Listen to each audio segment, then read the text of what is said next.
Max is from Nick from Pennsylvania. Do you think MJF's questionable booking lately is Tony's way of punishing him for ditching again to film a movie, especially after scenes got cut the first time around? Did he get his scenes cut from a movie he went and did? I'm gonna look that up right now. I know he was doing some scenes for Happy Gilmore 2, and he was in the Von Erich movie. Right. Maybe some of the scenes. I don't think Tony's punishing anybody. I just don't think Tony really is very creative. Knows how to book heat, book the elevation of characters and stuff. It's just a product of that. I don't know anything about scenes getting cut, and I can't find that. But it says here that's even in the Happy Gilmore 2 trailer, so that's a pretty good indication he's gonna be in the movie. Yeah, bro, he's on the trailer for 1 second. Oh, really? Oh, I just saw that. Basically, what it is, they have like all these people in a circle, and they're kind of looking down at the ground, and the camera's like looking up. You know what I'm saying? Oh, I see it. Yeah. Like when somebody gets knocked out or something, and they all go in a circle, and the camera is like from the ground up, so they can see all their faces. Yeah, here it is. There it is. That's it. That's all you see. Oh, okay. Okay, I didn't know that.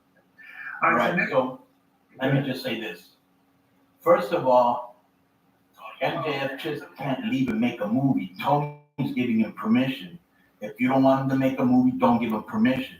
If you let him do a movie and then you're punishing him, that's bad on you, because that's your top star still to me. And Darby's real close to him for me, and you're just hurting your product if you're, trying to punish through booking your top star. You think Darby's closer to being their top star? I would say this. I think he's one of their better performers, given his TV time. But I would not, bro. The guy's like 170 pounds. So Rey Mysterio was 170 pounds. This is not about weight. This is about talent, Glenn.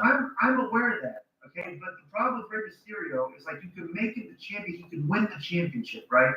But a character like that is not a character that should like hold the belt for a considerable amount of time based on his size. That's just like I would love to disagree, because how do you? Bro, you then you get in the problem, the mindset of AEW, where the little guys are beating the big guys all the time. You can't. I'm not saying all the time, but when you have a special talent like him, and he is special, and the fans believe in him and like him, and you like him and I like him, okay? Right. There's something different about him. I'm not always looking for the X factor, right? And he has it. I'm aware of that. I'm not questioning his level, his ability as a performer, to the point that there's only a handful of people in this business that have been small where you can believe that they're fighting the big guys in a credible fashion. Okay, but not a lot of guys can do that on a weekly basis. My issue is based on what you're trying to sell to people. The visual of a little guy beating a big guy, all of them over a considerable period of time, just almost takes away from the concept of what you're supposed to go into with the little guy. They don't. But you got to remember that should be an upset, not consistent. But you got to remember, okay, and that's kind of a small man's company. Correct. So they'll put him with Adam Cole. They'll put him in with Kyle O'Reilly, like all these guys that can go. And he can have a great match with, and then maybe every now and then they'll throw in a Lance Hoyt or a Brian Cage. But I don't think booking him would be go through the land of the giants in AEW, because that is unbelievable. But you got great workers, Ospreay, a lot of Swerve, a lot of guys you can have a great match with, and they don't tower over you. Let me ask you this, because with Darby, you guys have put him over, and you just did again as well. He's going to be off for the first quarter of the year, guys. He's going back till the spring. Really? He's taken off because he's in the process of training for his climb of Mount Everest. So my question would be for Conan, if you were the booker, is that something you give your number 2 talent off to train to climb the mountain? No, and not only that, how about this? Here's the other thing. Look it up. There's been a lot of people that are trying to climb whatever. They just left there. Yeah, dude. How about? I'm just saying. I don't want to sound super. To me, that's more than Punk or Brock going to the UFC or even Brock going to the Minnesota Vikings. This to me is way more. Says over and 300. dangerous. Okay. Yeah, over 300. Yes. Yes.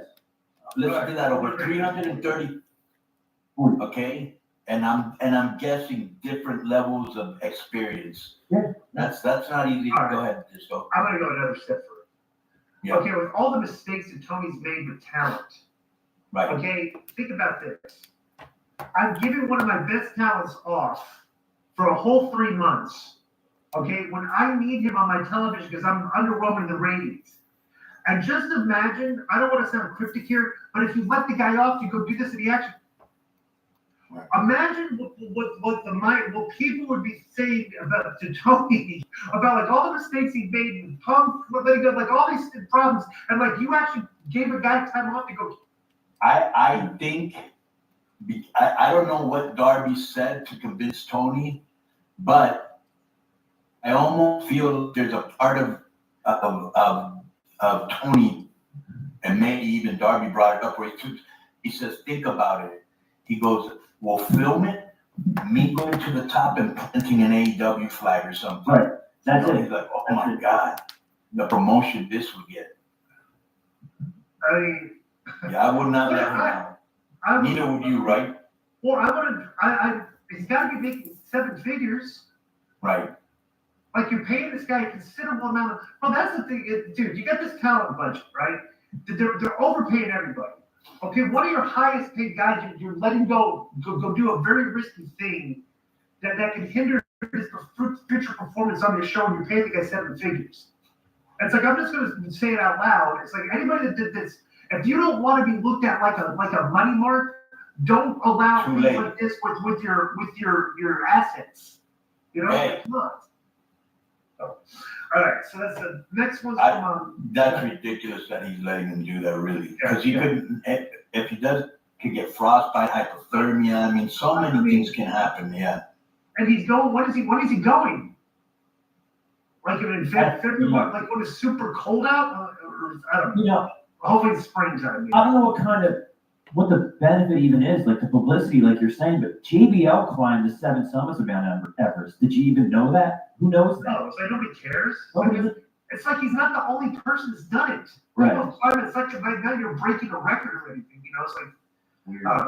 MikeDurbin.com, you can get the WCW-esque Conan in that K-Dog Wolfpack style. Man, was there anything on this show, either Smoky Mountain-esque or even just East Tennessee wrestling-esque?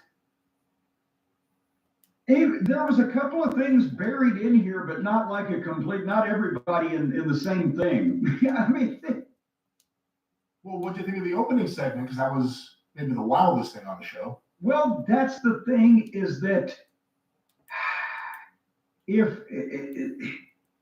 yes, Southern wrestling, Tennessee wrestling, or whatever used to be wild and crazy and multiple people involved, but the key was that when they did something like that, everybody that came into it, the fans knew what the was going on and why and who they were supposed to root for and who they were supposed to be against. And all those individuals were already over as individuals before they came together in that fashion.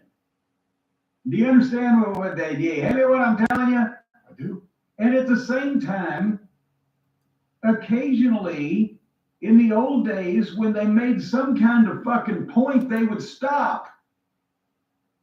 Instead of then here comes somebody else, and then here comes somebody else, and then there's 2 more people fighting, and the people that were just involved in a goddamn angle, they're where are they? Somebody, and then here we go with more fucking fighting. And we're at it. They did a 20-minute Tupelo concession stand brawl around a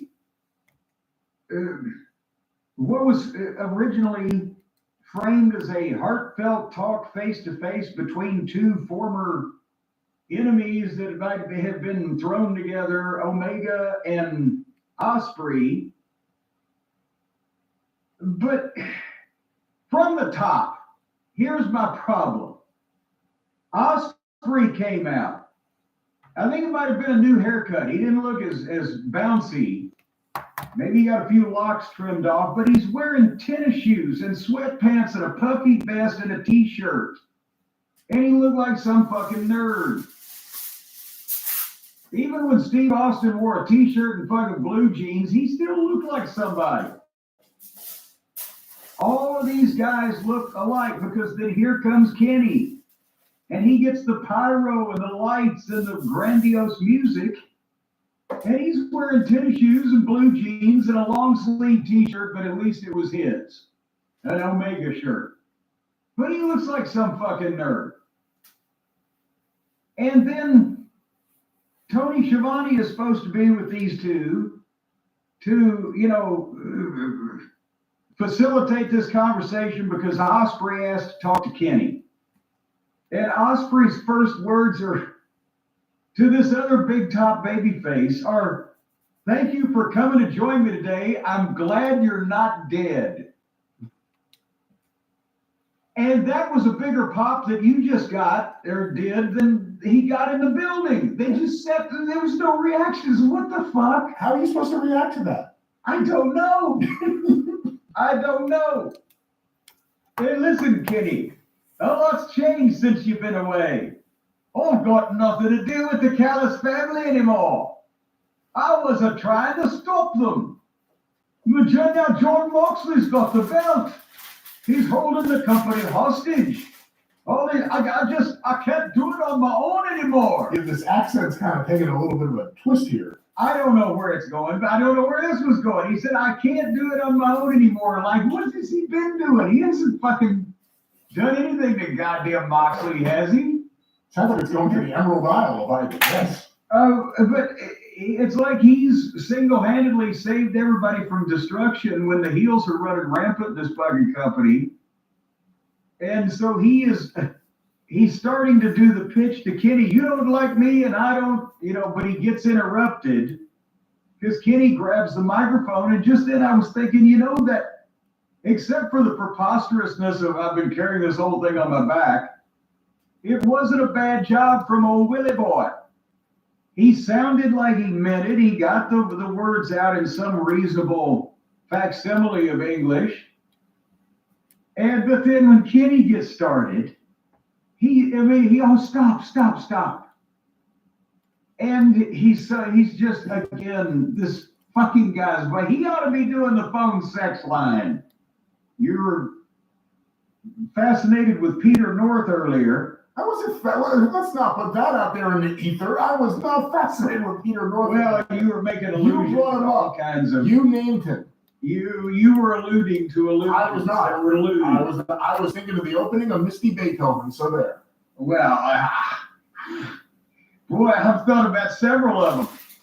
And Kenny is saying, at Forbidden Door, you almost broke my neck. And I can't do it. But with that fucking breathy voice, he actually said, this is a quote, at Forbidden Door, you almost broke my neck and stabbed me in the head with a screwdriver. The same one that Don Callis had used months before. And so I'm thinking, now it's all bullshit from here. Anybody sitting back and thinking, okay, I'm not going to be too fucking critical of old Will's statement. He's trying to make amends here. These two top baby faces, and he sounded heartfelt. And then when this next moron speaks, I'm either forced to rethink that because, wait a minute, so this guy stabbed the other guy in the head with a fucking screwdriver? Or I'm just actually going to say, well, fucking horseshit, because none of these guys stabbed each other in the head with a fucking screwdriver. Now they've just lost me. You can't believe anything. But then Kenny goes on.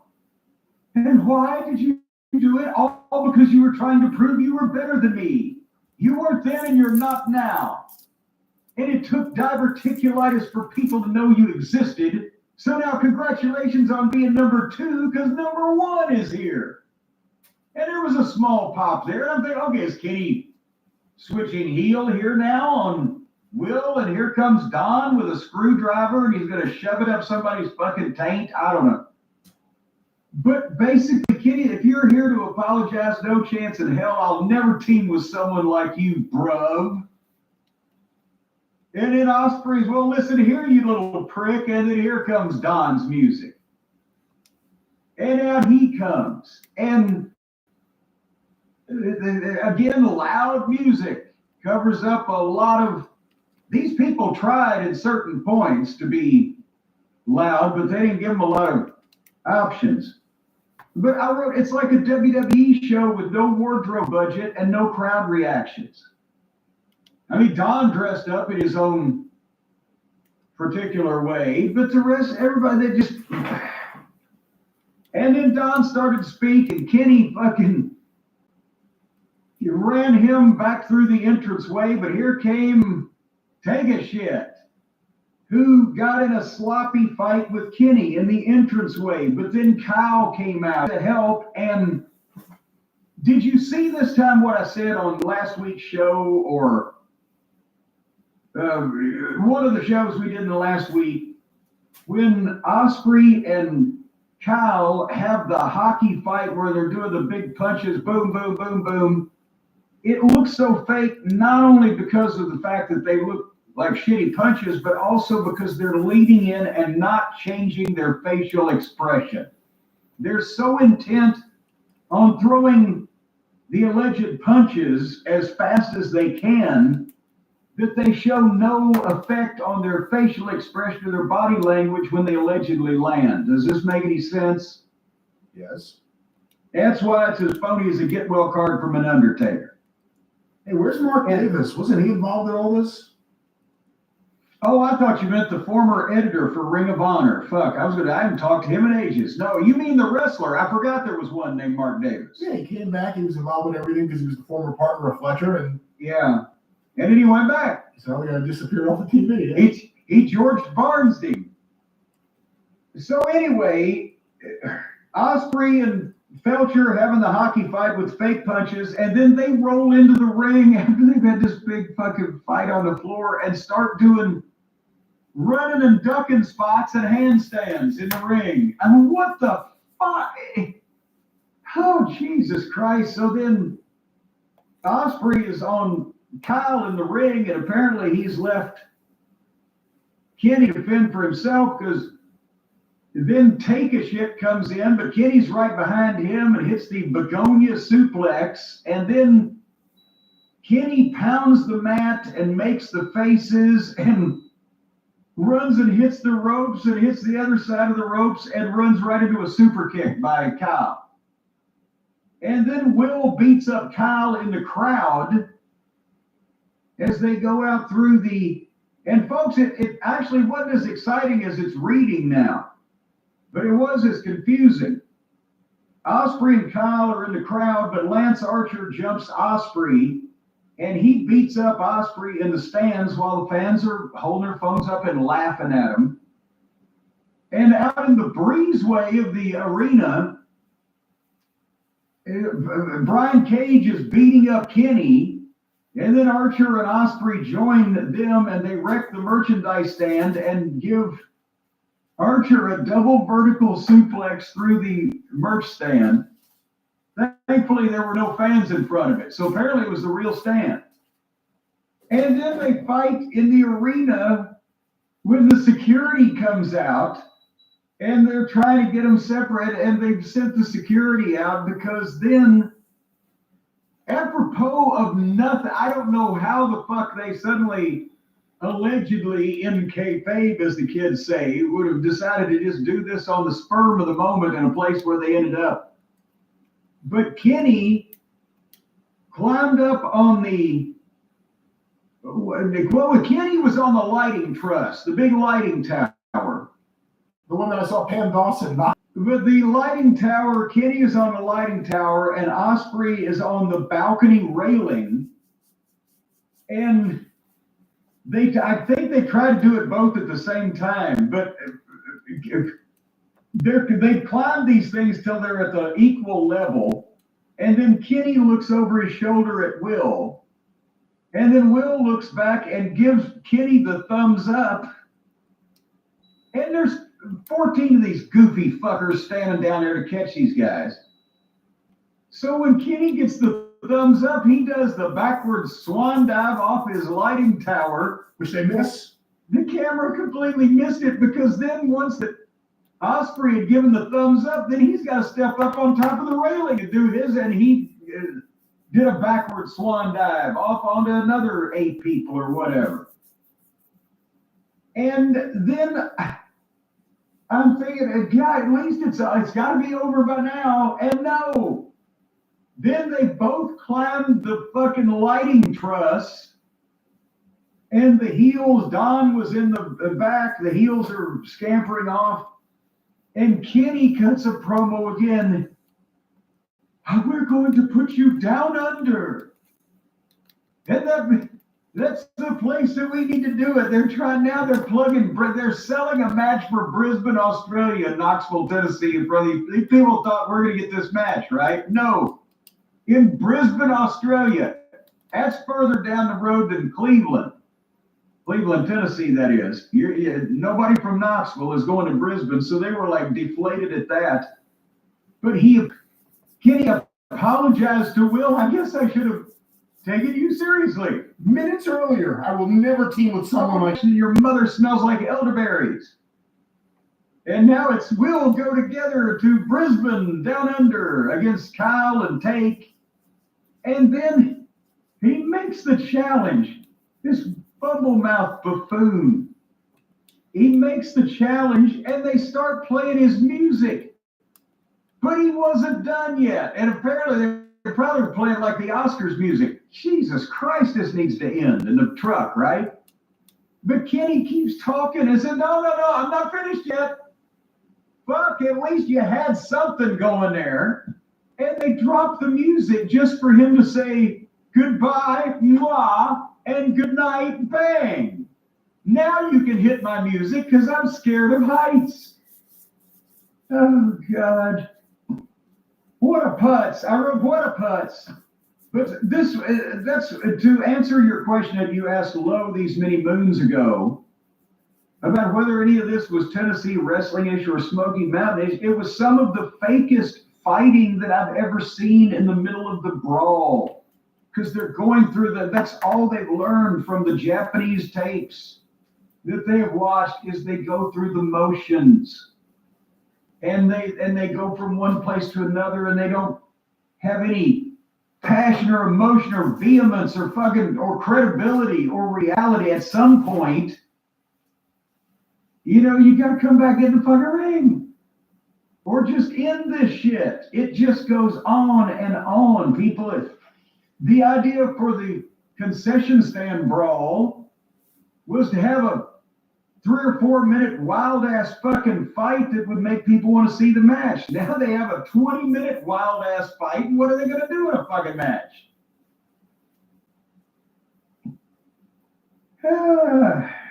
Anyway, your thoughts. 2 baby faces beat up 4 heels. What do you think?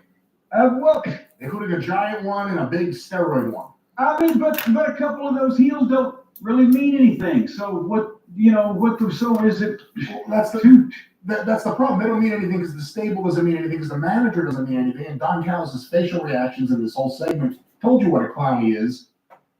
Omega and Ospreay both have something with those fans. Do something better. I thought this was fine for an opening angle and it got the fans worked up. It's going to be hard to follow it. But and it was. In terms of using Omega while you have the Moxley shit at the top of the card killing the show, again, these are the guys who AEW should be pushing right now that's on their roster, not Cope and Mox and everything else happening. That's what I think. And I will agree that Don now is starting to skip around the stage like he's Paul Lynde on the Bewitched set. Just with,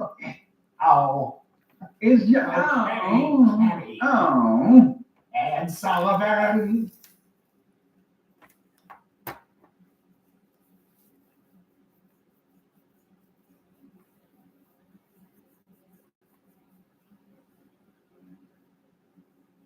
Maybe I got it. Maybe I need to stop saying this. Maybe that's the route I should go. I always come on here and I say, I'm a fan of AEW. I want AEW to do well. We all do. It's great for the business. It's great for pro wrestling.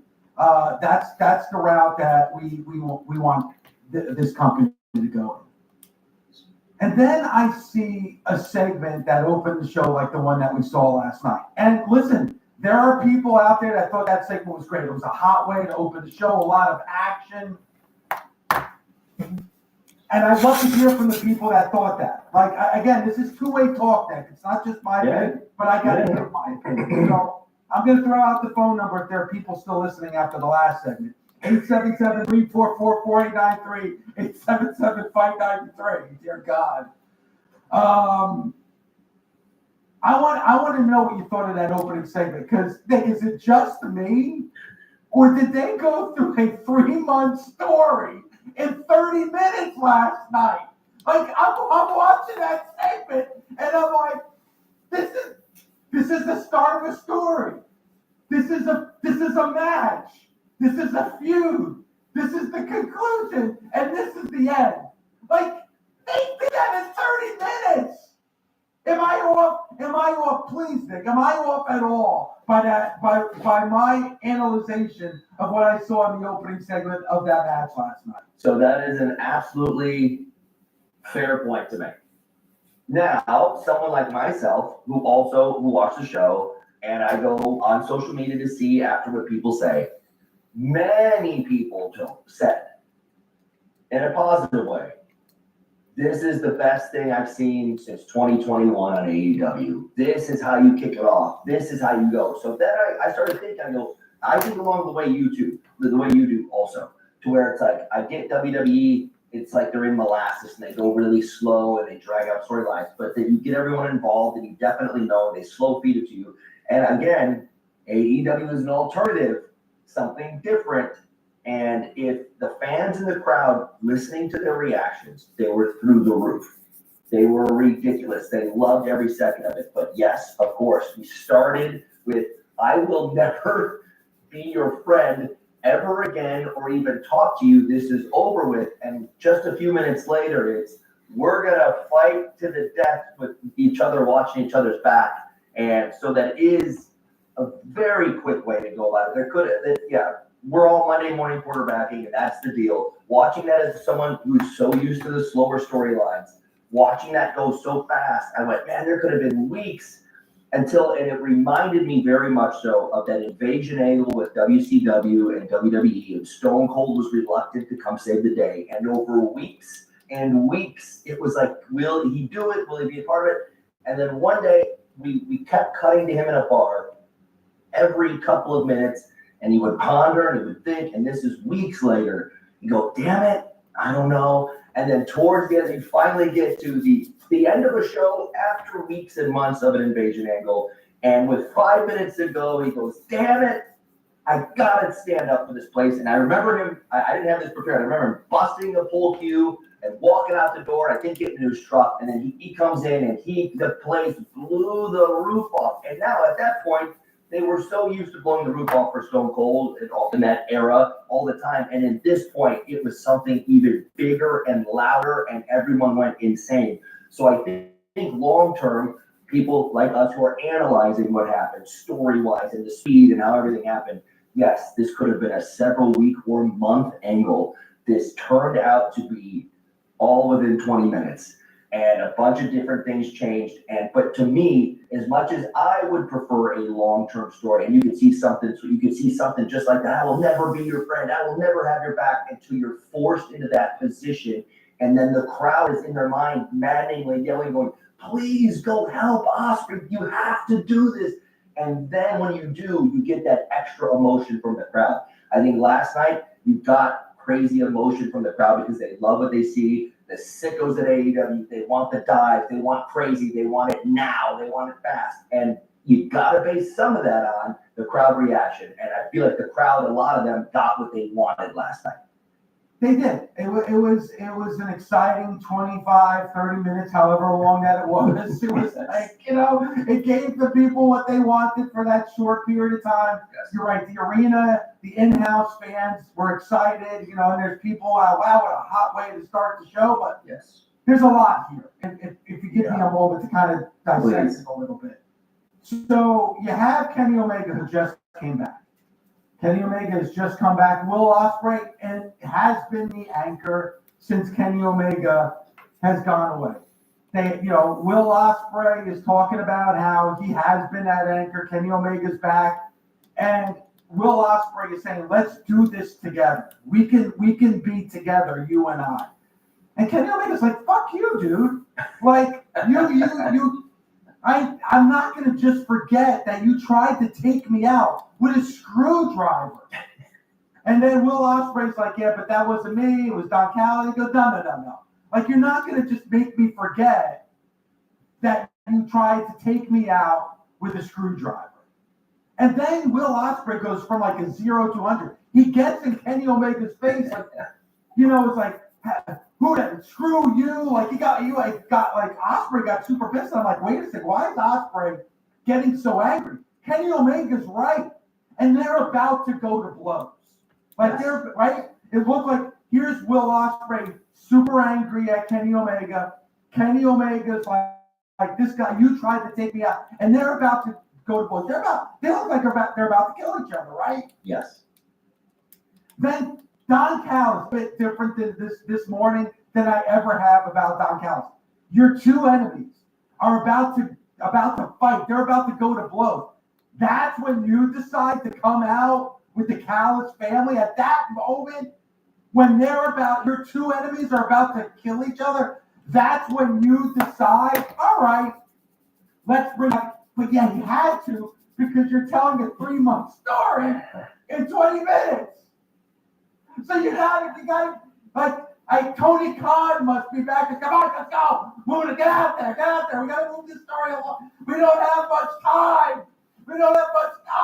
This segment's going to end soon. Hurry up. Get out there. Well, Then we see the dreaded Callis family. And again, Nick, and you know this, because I'm sure even before you became a wrestler, because you were hitting on guys, girls right in front of them and stuff like that. oh, the other way around, but yeah. Yeah, you have probably been in a lot of fights in your life. Handful. And when you're angry and you're mad at somebody, you don't dive at somebody, you don't throw punches at somebody. No. When you're angry at somebody, you do a moonsault into the ropes, hit a cutter, you know what I'm saying? Like a little side kick. You do a little bit of roly-poly there. You do you know what I'm saying? You do a bit of Rodney Dangerfield from back to school, the triple Lindy. Because nothing shows more anger than doing a triple Lindy on somebody. Like that's when you really want to hurt somebody, you do the roly-poly into a moonsault off the ropes, triple Lindy onto your dreaded. You'd be a great play-by-play announcer. I love that. That's what you do. Like, that's what you do. Yes. Well, Well, then you get to fight. yes. And the whole Callis family's out there. Brian Cage, Lance Archer. I love it that and then the fight went out into the concourse, and then I actually thought there'd be more people wanting to buy AEW merch, but there wasn't a fan to be seen because nobody wants to buy another Bruv jersey. Like the fans already have that. You know what I'm saying? So there's nobody at the merch stand, no fans there. So they're beating on Lance Archer, and then we see it. Like, you saw the eyes connect between Will Ospreay and Kenny Omega. And I'm like, man, Lance Archer's here. He's bent over. He's been bent over for 90 seconds. So we got to do something with the guy. Like, he's waiting for us to do something. So we got to do something. So they do the double suplex into the merch table, and at that moment, they're on the same team. Now it seems like they're working together. And then it goes up on the scaffold in the arena. The fight goes up to the scaffold, and once again, like Kenny Omega, after they just beat down Callis' family, they retreated up, and then they're doing moonsaults off the skyscraper and all that type of stuff, and crazy, they're feeling like I actually think that Kenny Omega did the Rodney Dangerfield triple Lindy from back to school off the scaffold. And they go on the Callis family. The Callis family retreats because they've been beaten. Yeah. Even though they had the numbers game, they were defeated last night because of that them teaming, Kenny Omega and Will Ospreay teaming together. And we gotta give a lot of credit to Kenny Omega. He was the better man, in my opinion, the bigger. He apologized. What for? Will Ospreay took. I mean, did I miss something? He used a foreign object and embedded it into your forehead and didn't try to beat you in a ring. He tried to not end your career. He tried to kill you. But Kenny Omega he's like, you know what? I'm sorry, man. I can see what you're trying to do. Let's be friends. You know what? Let's make it even better. February 13th in Australia, you and I team up against the Callis family. Kyle Fletcher, right? Got to get him involved in the match because he's from Australia. So nothing's going to be better than your baby faces in your heel and everybody cheering your heel because Kyle Fletcher is from Australia. Does anybody in that company think? Like, do they think? I mean, really, forgot. I mean, listen, gloves off. I mean, enough. Sure. Enough is enough. Enough's enough now. Like, has anybody put any thought into any of this shit? I mean, you know what? Let's team our two biggest baby faces to go after, I don't know, the hometown hero, Kyle Fletcher in Australia? I mean, come on. Dear God, nobody knows what the fuck they're doing. They don't know. I've defended, I'm on my knees right now. I'm on my freaking knees. I have defended this company for years, for months, for weeks, for days. I've tried. I sat in the front row in New Jersey. I've got some more AEW shows in the last 5 years than WWE shows. Okay? I am trying, and maybe the nation can help me. But does any thought go into this at all? Did anybody put any thought into it? Like any thought? Let's get our two biggest babies. Kyle Fletcher. They'll hate him. Why would they? Oh, he's from Australia. We're in Australia. You're in Australia. What the? I can't. I try. I'm trying. And I know that people get, oh, you're a WWE show. Yeah, because the WWE pays me a lot of money. I can fucking retire with all the money the WWE pays. I get nothing. Same. I get nothing. But yeah, you did. Nothing. I get nothing. Nothing. I would do the same thing with him. I was sitting in front of AEW to get me a ticket. A fan. I went with Mike in Hoboken to go to. I sat in the front row. I bought shirts. I got AEW shirts on my ass. For God's sake, I paid for them. I'm happy to spend my money on AEW and anything professional. The only company that pays me is SiriusXM. If anybody. Nick, you know that TNA, WWE, AEW, ISPW here in Northern, anybody. You want me to be a part of the show? I'm going to be there. Awesome Championship Wrestling. I'll do it because I love it, and it also is great promotion for Busted Open. Nobody pays me. ISPW did, but that's can't pay me. Full disclosure. I love talking to Jericho.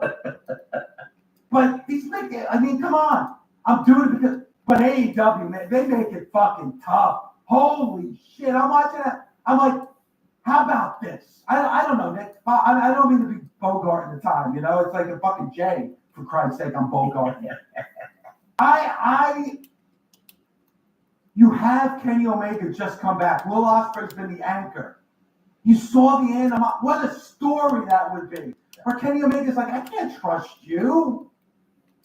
You tried to kill me. You tried to end my career. Yeah, but I've changed. Well, you got to prove to me that you've changed. That takes time.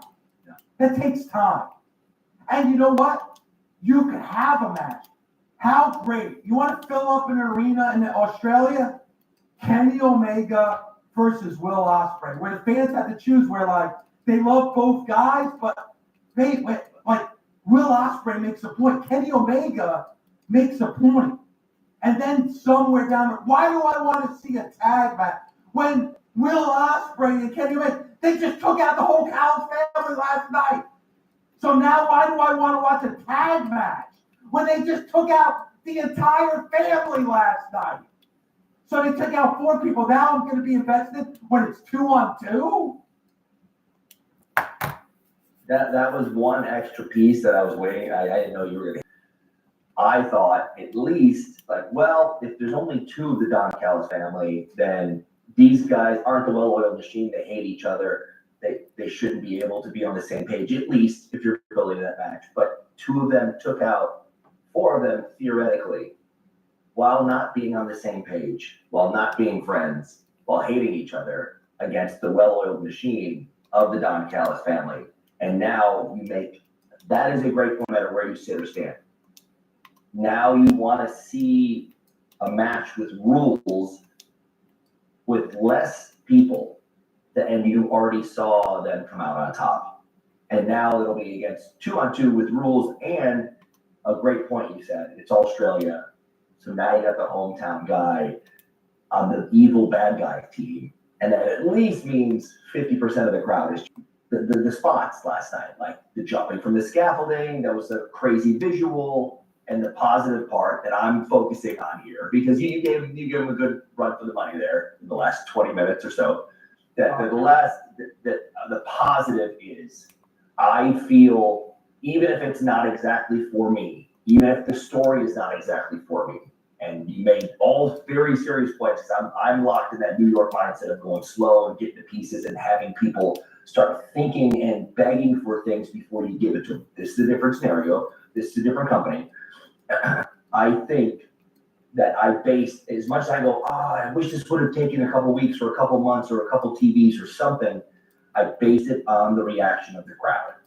And they were there. Of course, long term, you could have had a moment where, I'm not saying a stone cold moment, and I'm not even comparing the two. I'm just saying there could have been a moment to where Ospreay or Omega is in the ring, and you have them surrounded or outnumbered, and you have the crowd chanting for the other one, begging them to come out. Please, Kenny, forgive this guy. Come help him. Look at the situation he's in. He needs you no matter what. And then maybe you get that moment, and maybe you don't. But to build and build and build. In this case, we did go through what theoretically WWE would have done in a month or 3 months. We did it as a segment. But also, again, the flips off the friggin' scaffolding were absolutely, let's not say that they weren't a big deal. They were a big deal. It was amazing. It was insane. I watched it 5 times back. I go, for all the dives in this business that I see, this was something special and big. And again, I'll keep going back to this. As much as I wanted it to go slow, as much as I wanted to go, can they trust each other in Australia? We don't know. Don Callis, they're all aligned, and they're going to be cheering Australia's hometown boy. But can these 2 big stars put their egos behind them and go for it? We don't know. We'll find out. Maybe you find out in that match. But last night, we went right to it and got to it, and screw it. And another great point, he said, Kenny's pissed at Ospreay for trying to murder him, and then ends up apologizing. And I did not understand that part. But again, I will go well, on. I mean, but Nick, you don't realize words hurt. Words hurt. So like, They do. as much as you could take, a tool and bury it into somebody's forehead. When Kenny said to Will Ospreay, I don't trust that Internal scars last forever. Yes. Words hurt. Yes. There's no Words doubt about it. I'm like in amazement. It's the absurdity of it all. I'm watching this and like, all right, they're beating down Kenny Omega. And Will Ospreay's in the ring, and Tony Schiavone's like, what are you doing? Go help the guy. And he's like, I don't know if I should help the guy. I don't know. And then he tears off his jacket and goes, helps Kenny Omega. Shouldn't it be the other way around? Yes. It's Will Ospreay getting beat down, and Kenny Omega's the one in the ring saying, should I help this guy? Right. This guy tried to kill me. Should I help him? I mean, I was out all I was out all this time. Like, and I've gone through so much. And I'm going to go and I'm going to put my life on the line to help somebody that tried to end my career. That's the story. Yes. Why is it Kenny Omega getting beat up and Will Ospreay the one questioning whether she should? Did they put any thought into this? Like, I want to know. I need to know. Is there somebody that's actually putting pen to paper or typing or thumbing their phone or anything, writing down these ideas, talking to somebody else and saying, what do you think? Or they just fucking throwing shit out there for no reason. I gotta ask you this. Because the story's there. The story's there. A story. I don't need stories. I want that. Great. But you gotta give people a reason to tune in every week. Right. Based on what I saw last night, why am I tuning into Dynamite next week? Why? They already made the match for February 13th. Now, maybe I'll go tune into Collision on a Saturday or whatever it is on February 13th when this is happening. Maybe I'll watch that. But in anything that happened in that opening segment, tell me what's going to make you tune into Dynamite next week? And I don't even. Oh God, nothing. And even if it comes down to the people who just want the matches, that just want the dives and the cool moments, we already got it. It happened yesterday on the first day. It's it. There's no double scaffolding dive to do.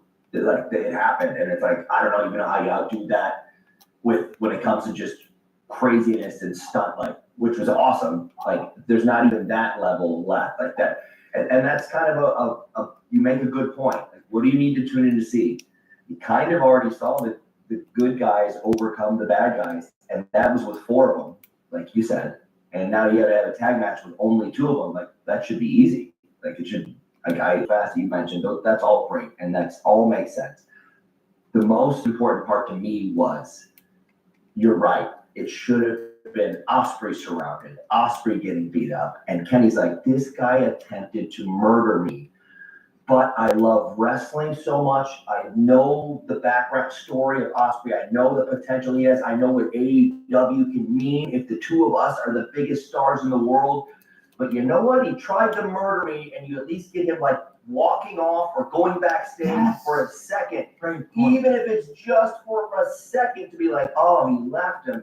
And that storytelling and WWE going slow, he would have been like, no, you're on your own, man. Sorry, you made this bet. And then maybe 3 more times of this, and the crowd is chanting for him, and then he comes running down. But if you're going to do an AEW style, you could have at least had him go, you make a great point. Ospreay is being surrounded. He's being beat up. Kenny goes, you know what? You tried to murder me. Good luck. I hope they kill you too. And he leaves slowly, but with perplexed and looking over his shoulder, knowing that he walks backstage, and then they start putting the boots to him, and maybe they're ready to put him through a table or put a chair around his neck. And then, damn it, Kenny, he breaks that pool cue and on the billiard table and runs down and says, damn it, cleans house. And you don't have to have it be the cliche where they bump backs into each other and go, whoa, and they throw a punch. No, he did what was right. And he still gives Ospreay a look and goes, I remember you tried to murder me, but now you owe me one, and I'm just fighting for the best of AEW. I don't give a shit about you, and then walk away. And you go, oh, maybe by February 13th, maybe they can be on the same page. I don't know. I got to see. There's so many different ways you could have gone, and I'm telling you, I think that was a first. In all my years of watching wrestling, I think that might have been the first where you told a legit 3-month story in one segment on the show. I couldn't believe what I was watching. And yes, you're right. You got the great spots of them off the scaffold. That's the end. That's the conclusion. That's the exclamation. What could they do on February 13th that's going to outdo what you did last night? Nothing. I don't know what can happen. Yeah, and they already got the better of the bad guys. What really would have helped, I think, if it wasn't the full Don Callis family. If it was the 2 that they were going to have the match with, or the 2 that they weren't going to have the match with, and then they got the better of them. But will they get these 2, or will they get with all 4 and Don Callis around and a screwdriver? I don't know. But yeah, you started it with, if you're already not on the same page, you went to the same page, you got the beat down, you got everything happen, all of a sudden, and then you get the match made also, and it just, it was like, Everything happened. everything in a month happened in 20 minutes, and it did. Unbelievable. And you know what, Nick, I'm not even gonna say the one thing I'll say from what you just said, because what you just said was amazing, is I'm not even gonna say WWE. Like it's not just anything. And old school NWA, Mid-South, Georgia Championship Wrestling, World Class Championship Wrestling, ISPW, any wrestling. You have gold in your hands. Why are you so quick to spend it all? You just spent it. It's completely spent.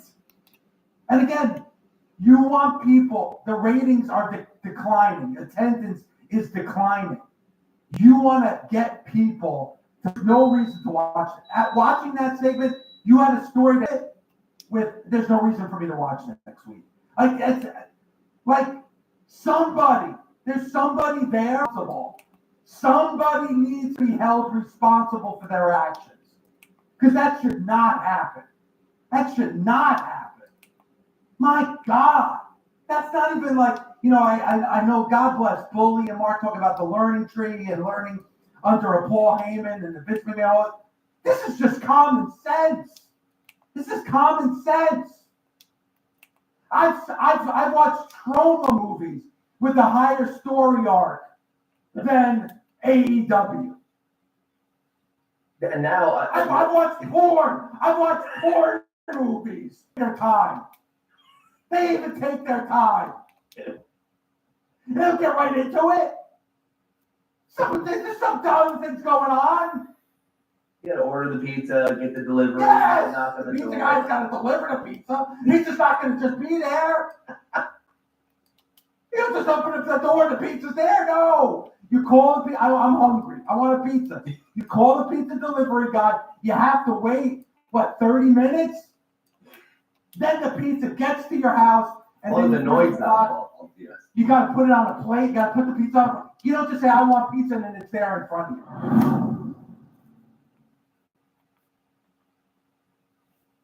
Pick up our conversation where we left off. We're talking about 1994. You've just left the WWF for the second time in August of 94. I guess technically your 2-month contract just wasn't renewed, but nonetheless, you find your career in flux and you wind up going back to work with your old pal Jim Cornette. Smoky Mountain introduces a new segment called Confrontation with Jim Ross. He's going to be using you to debut as the new television announcer along with Les Thatcher. So I guess that means Bob Call is out. And yeah, I did. That shot was just touched my heart. But Les Thatcher did a great job. Les was a good announcer. He had product knowledge. He adapted to the television screen very well. In other words, he knew how to talk in sound bites to give you vital information. Les wrestled for years and years, coached a lot of kids, taught a lot of kids. So he understood the business. And I thought he and I made a good pair. It was fun working with him. And fun working with Cornette. Cornette had that. Cornette's a great booker. He was a great booker, great to write television. So I enjoyed that little run. And ironically, Conrad, that was all arranged with Vince. Vince encouraged me to go back to go to Smoky Mountain and get back in the saddle, so to speak. And I did, and it worked out beautifully.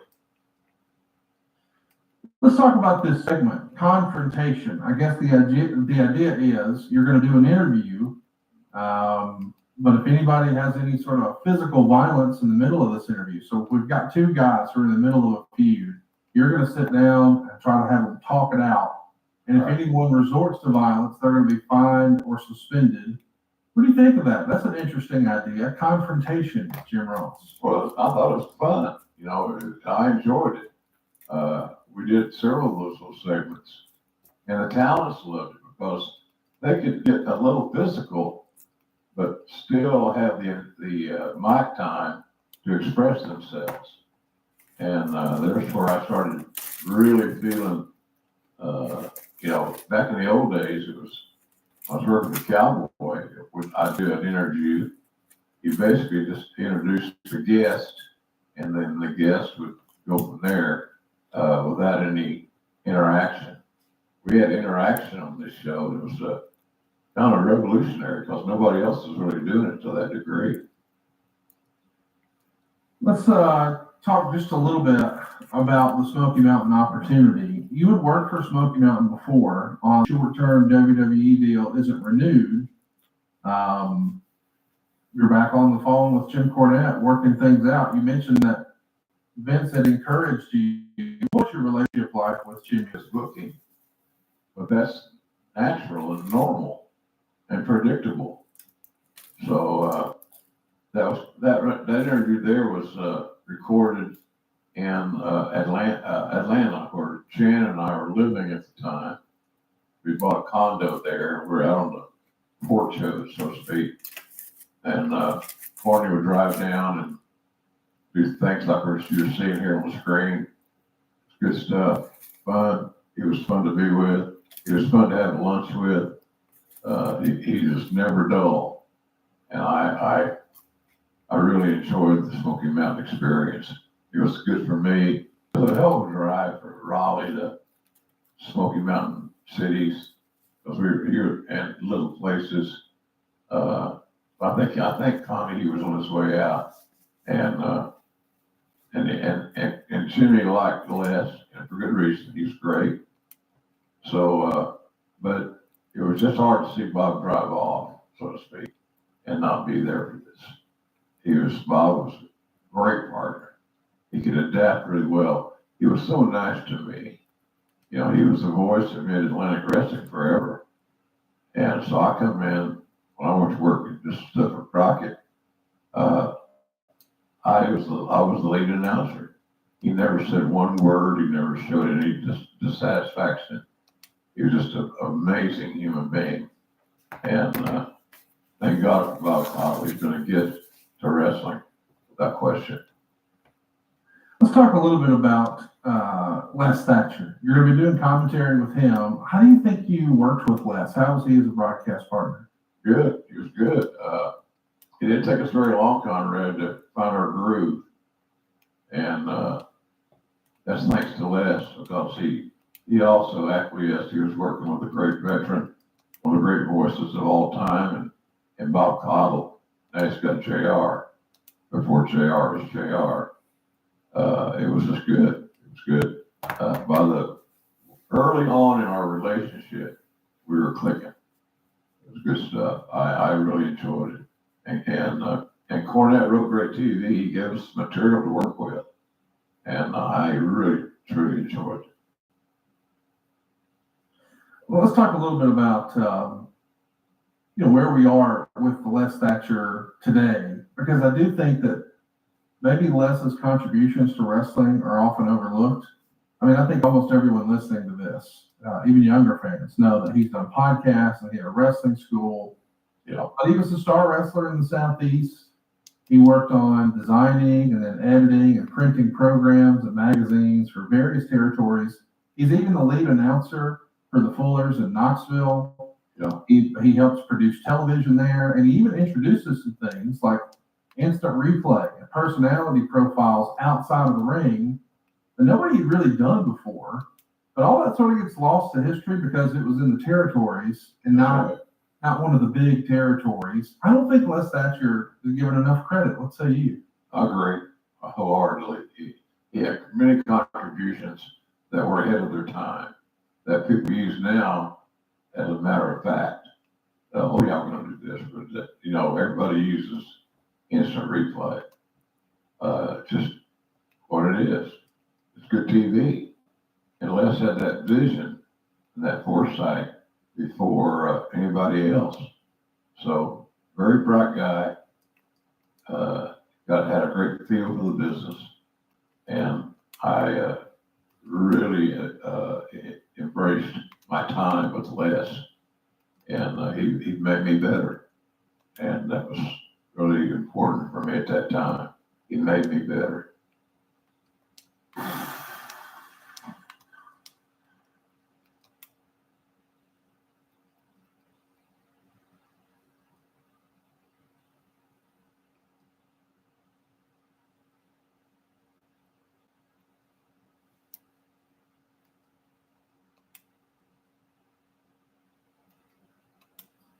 I do want to ask you, when Candido goes to quit, is this an era where I think by this time you would have been, are you running talent relations then? Or not Yeah. quite yet? Okay. Yeah, So when he comes, just getting started, just getting started. one of the things that has been speculated, and maybe this is accurate, maybe it's not, but it's been tough. And I guess Sean felt like, hey, I'm the main event, that's my bag, you can't be doing that. That doesn't feel like a complaint that's out of left field, but do you think Sean ever took that too far? With, geez, nobody can do anything? I bring this up because we heard him the same calendar year take the issue with working with Vader. And he's not having an issue with working with Candido, but he doesn't like that Candido does this move or that move. Was Candido out of line? Did Sean have a fair point, or was Sean just being a horse's ass? Well, I understand Sean's dilemma. He had a style. He was undersized. He was a top guy in the territory.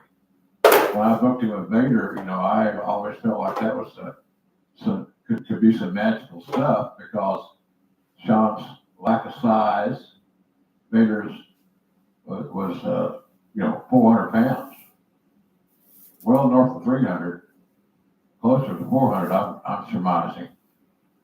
So I don't know, man. I think that I think Sean had a bitch because you got to protect your top guy. Yeah.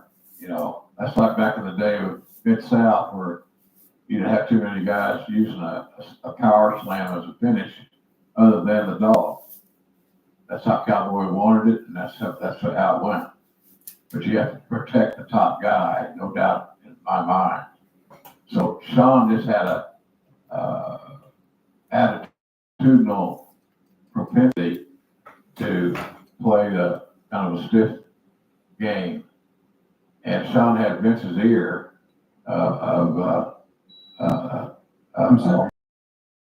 there's something to be said about that, attitudinal, lived on the edge.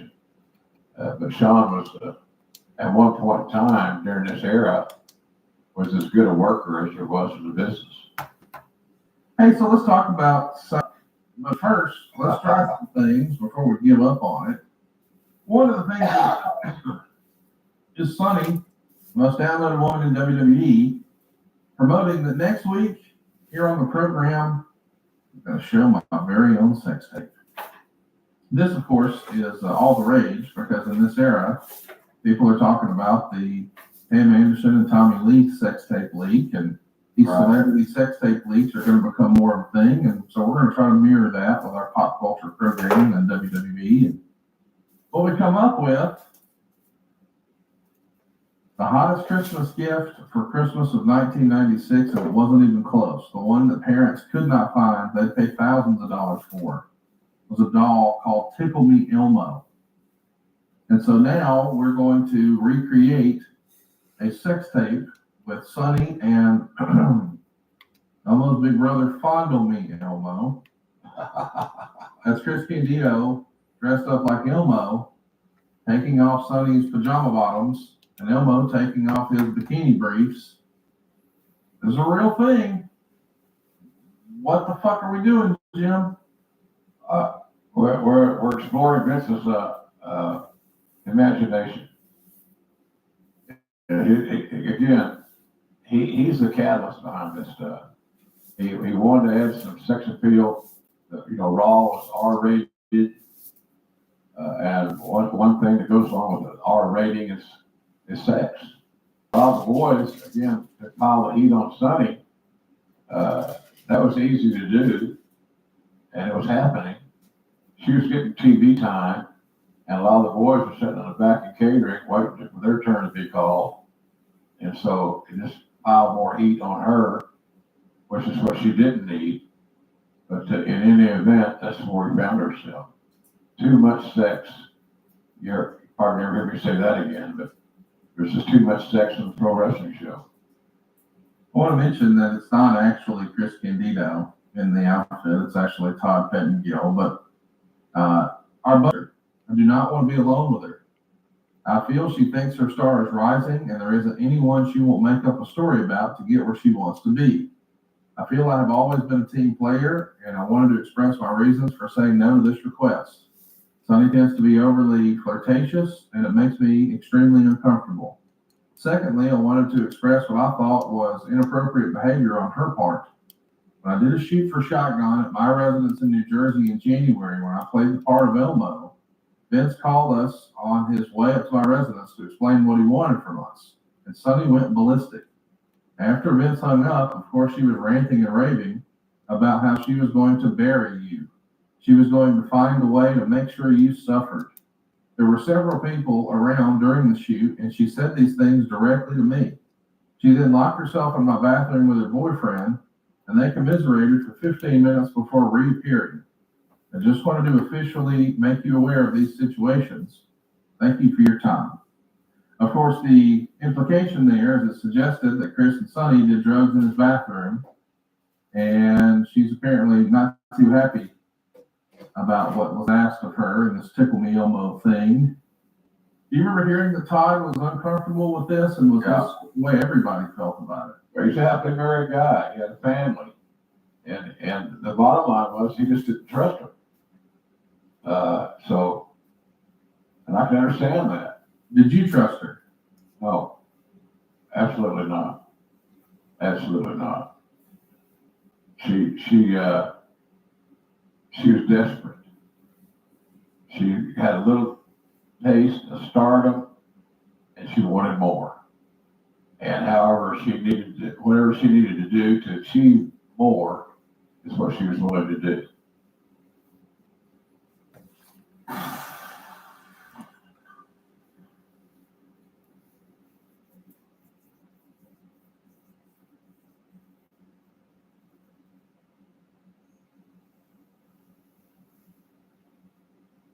What episode is this, Joe? We are at 447. And I sent you Patreon 25 and up. Well, just a little bit ago. I didn't realize we were doing the intro till. And What then did you think we were doing the intro? It just slipped my mind. I was just busy today. what doesn't slip your mind? Nothing. Dave says he knows why AEW is losing young viewers. Oh, because I've been seeing this. I've been seeing this thing. Pull this. Let me send this to you, Joe. This is a short clip. He actually, this is funny. Okay, because bro, you gotta listen to this because this is just. I think this is hysterical. Yeah, because I was reading this on Twitter too. But go ahead. I haven't heard what Dave said. I'm just. Joe, go to the Meltzer said what account, Joe, and pull up the one where it says the one for today. I always read that. So Meltzer said what is a guy that puts on stuff that Meltzer says, right? Right. He puts things faces. Right. Tags Cornette, Eric, and something else. Is this the Dave's girlfriend one? Yes, you gotta hear this. This is terrible. A shot of him and Big Bill squaring off, and Chris Jericho in his promo had to tell us that Hobbs won the match. Yeah. But it was like, why didn't you show Hobbs getting that big win? I mean, you actually threw to a Collision recap, but you didn't actually show Hobbs winning the match. So I don't know, man. That was the least of the problems Tonight Show, that one. I mean, Tonight Show, I was watching with my girlfriend. She's been to some of the shows, but she doesn't watch TV because she's going to be working on Wednesday nights and everything. But we decided we were going to watch together. And she's probably been like, I couldn't tell you how long since we've watched the show together. Probably a year plus. And, late in the show, I wasn't really talking. I was just busy writing. She goes, I'm kind of underwhelmed by this, okay? And then it's just like, it's like, she said something, and I was thinking, but, she said it. And it's just basically like, boy, since I last watched the show, they have so many old people on this show. He goes, don't get me wrong. It's like, we're old. And then she was like, but these guys are like almost our age. And I give them credit. They're in great shape and their wrestling is good, but they're so old. And it's like, you don't even know half the older people weren't even on the show tonight. You know, but that's the big takeaway. I mean, it's my big takeaway watching it again, as it was, you know, when was it the show? It was last week or Collision or something. It was last week. Yeah, last week. It's like it's just one after another. It's not like any of them aren't good. They're all good, but it's like there's a reason that they lost 18 to 34 viewers, and it's been going on for a long time. And the reason is because they're not pushing younger talent. I know it's not a perfect model because NXT's 1834 numbers are way down too, and they are pushing younger talent. But whatever it is, we're going to need W.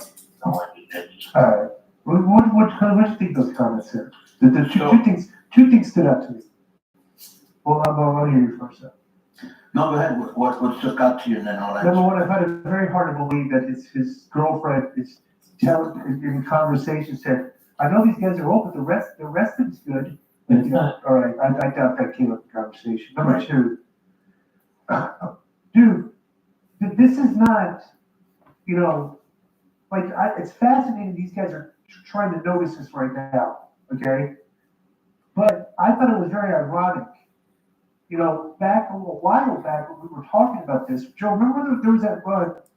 I said they maybe had like 6 or 7 straight main events where there was a 50-year-old or more in the main event.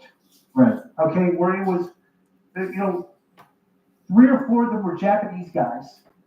Okay, like you know, so like the older Japanese guys. Like, who's the guy with the crazy hair? What was the freaking name of the guy? Juice Robinson? No, not Juice Robinson. No, the guy with the crazy haircut, the 50-year-old guy used to be an MMA guy. What's his name? Minoru Suzuki, right? Minoru Suzuki. Yeah. They were pushing him. They're pushing Ishii. Yeah, that was. They actually brought in Rob Van Dam for a spot. Like he was on the main event. Sting was in the main event. And you know, dude, that's not like why. Like they're not drawing young viewers. The thing is that they constantly went to a lot of, they go to a lot of stuff that just mainstream fans are not interested in. You know, Japanese style tournaments, Japanese wrestlers, the lucha guys that nobody knows. You know, I'd actually like to see the numbers when these veteran guys are on the show. Because it's like the young talent, like nobody's going on that show. Well, when we get the quarter hours, we can see. Right. The show's not, the ratings aren't even out yet. Because Martin Luther King Day on Is Monday. that crazy too? Yeah. Oh, that's right. For sure, that's it. Yeah, but David's no good. Dave's 60 years old. He has no clue why younger viewers are not watching this show. He's no perspective on that at all. You know, you just have to. Well, the thing you do is you just need to talk to young viewers that quit watching the show and find out why they quit watching the show.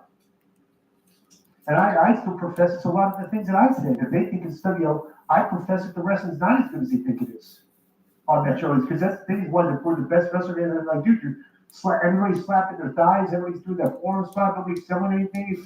You know, the stuff is that the matches are looking very repetitive, and you know they all kind of look the same. And it gets old after a while. You know. The problem for, I think, younger viewers would be that WWE is very hot right now, and that AEW look worse. When AEW first came around, WWE wasn't killing. They didn't start killing it again until after the pandemic when Roman turned heel. That was AEW's time. Actually, the pandemic comes in AEW as well. You know. I'm going to make a deep analogy right here, okay?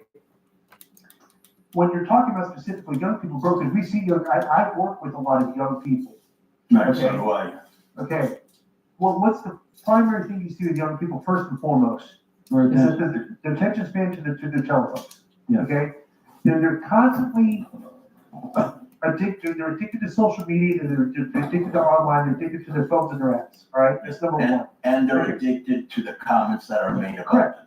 Correct. Yes. So which is conclusive with the apps. Okay. So right off the bat, there is something that can draw their attention away from the. So there's literally well over 100 hours of actual wrestling matches on television on a weekly basis that you're trying to draw crowds to see. Okay? But we've seen the things that draws their attention, okay, are the promos. Like the things that stick out, good promo work, good vignettes, like okay, that's strong. I can't miss this. It's a 2-minute scene in the back. I have to catch it. So I say, but bro, you can miss the matches. You can go, when you're watching wrestling, not a lot of people are watching these matches from start to finish attention-wise without looking on their phone, maybe change the channel stuff. And bro, the type of wrestling that the type of shows that the WWE is doing compared to AEW, WWE is more storyline and soap opera oriented. AEW is trying to present that we're the best wrestler and here's our matches, and like try to present these matches as like the main draw because they're supposed to be so good. No, that's But like literally when all the matches look the same and everybody's kicking out of a million things and stuff, you're losing your attention span. For 18 to 34, it's like your 10 of your friends have to watch something and tell you it's cool, and then you're gonna want to join in, right? Right. But AEW isn't cool to that. Right. Correct. WWE would be cool because of Bad Bunny or Logan Paul or It's a better show, Joe. It's Right. better everything. But I mean, that's a better, there's a difference between a good movie and a bad movie. One's good, one's bad. Right. But here's the thing. If I were to tell my wife grew up during the Attitude Era, right? And she really liked wrestling, she would go with her family. And bro, there is no way I can get her to watch wrestling even if I paid her now. The only thing she's interested in is Dominic and Ray because she knows them, right?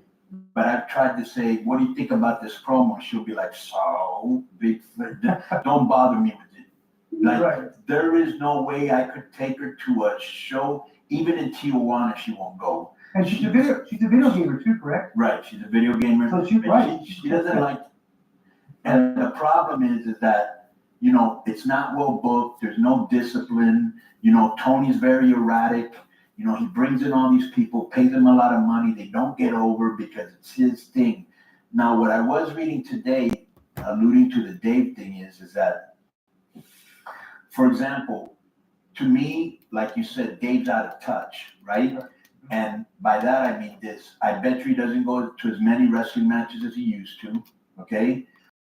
The pulse on what the top songs are, on pop culture, right? He's just in his own little wrestling bubble. He's Pat Mahomes' name is Pat Mahomes.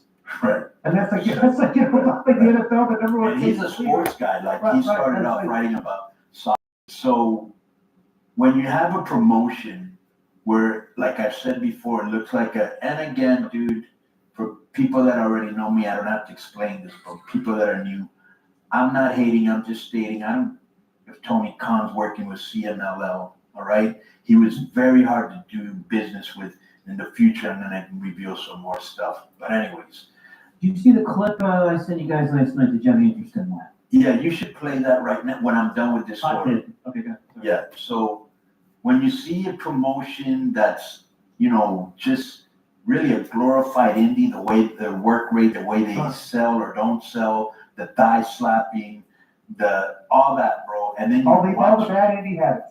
Right. Then when you watch WWE, which is more polished, more professional, they've been doing it for 40 years, you can see the difference immediately. There's a reason the ratings down. I'm sure if the ratings are down, the digital ratings are down, the house show attendance is down. There's a reason. So what I was reading, Disco, is a lot of people were complaining, and I don't know who started this because Dave talked about it, was like that when they first started AEW, they had a lot of fresh faces nobody had ever seen before, which is true on Cassidy, Darby, all those guys, right?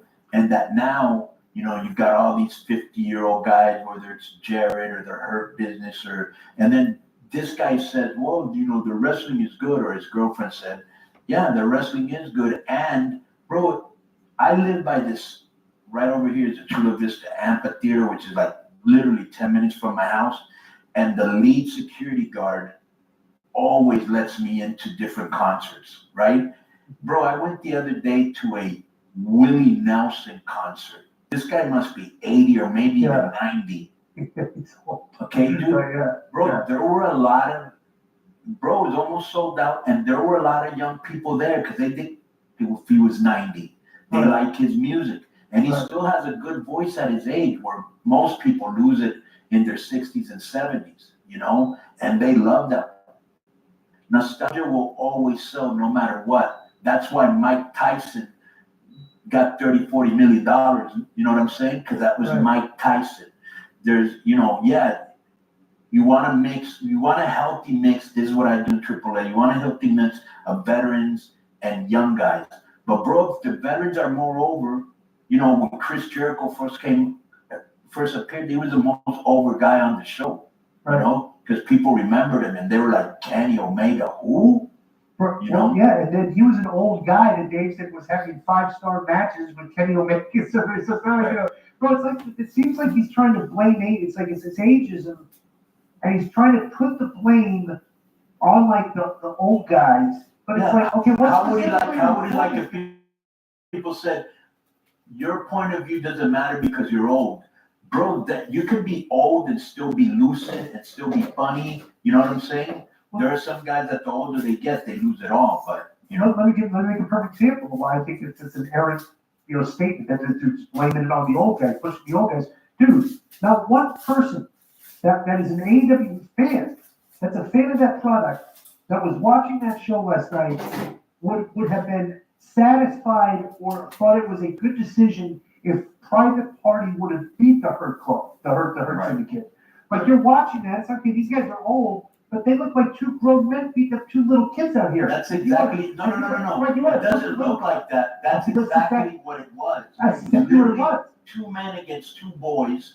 Right. Bro, you could have had Lashley beat both of them in a handicap match, and that would have been more believable. Correct. And who thinks that Lashley looks old or moves old? Right. Or Shelton Benjamin? Yeah, that's not it. They're like the pushing old guys. It's like, dude, it's like the young guys. You just have a bunch of young indie guys, and they're never going to get over. And here's the funny part. Like, And here's the funny part. Try, like, you know? Bro, these guys, remember, Private Party was the faces here, okay? Right. By the end of the match, they were with her business because they're cool and happy. physical. That's a great act.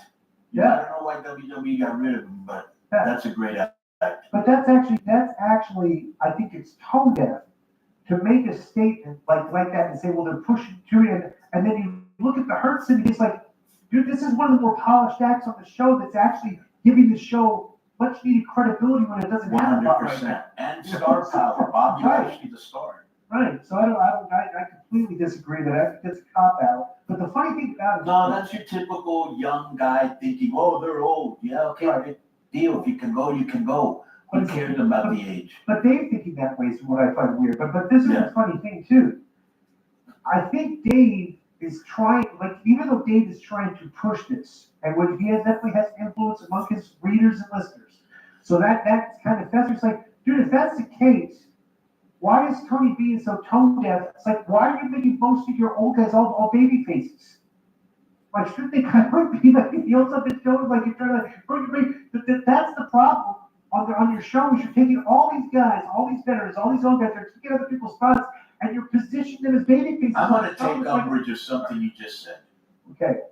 Nice Do not insult the 4-time Booker of the Year. Okay? That's all I'm gonna ask from you. Right. Give him flowers. Right. Okay? You're doing a great job. Yo, what's up? I just want to thank you guys for watching this clip. Don't forget to hit the like button, leave a comment, and subscribe. And join our YouTube membership for hours and hours of exclusive, unedited, uncensored content. And being a member will help you get involved in our upcoming live streams. Thank you for your support. Thank you for riding with us. I know you got a lot of other podcast choices, be it wrestling or other ones. And thank you for picking us. Boom.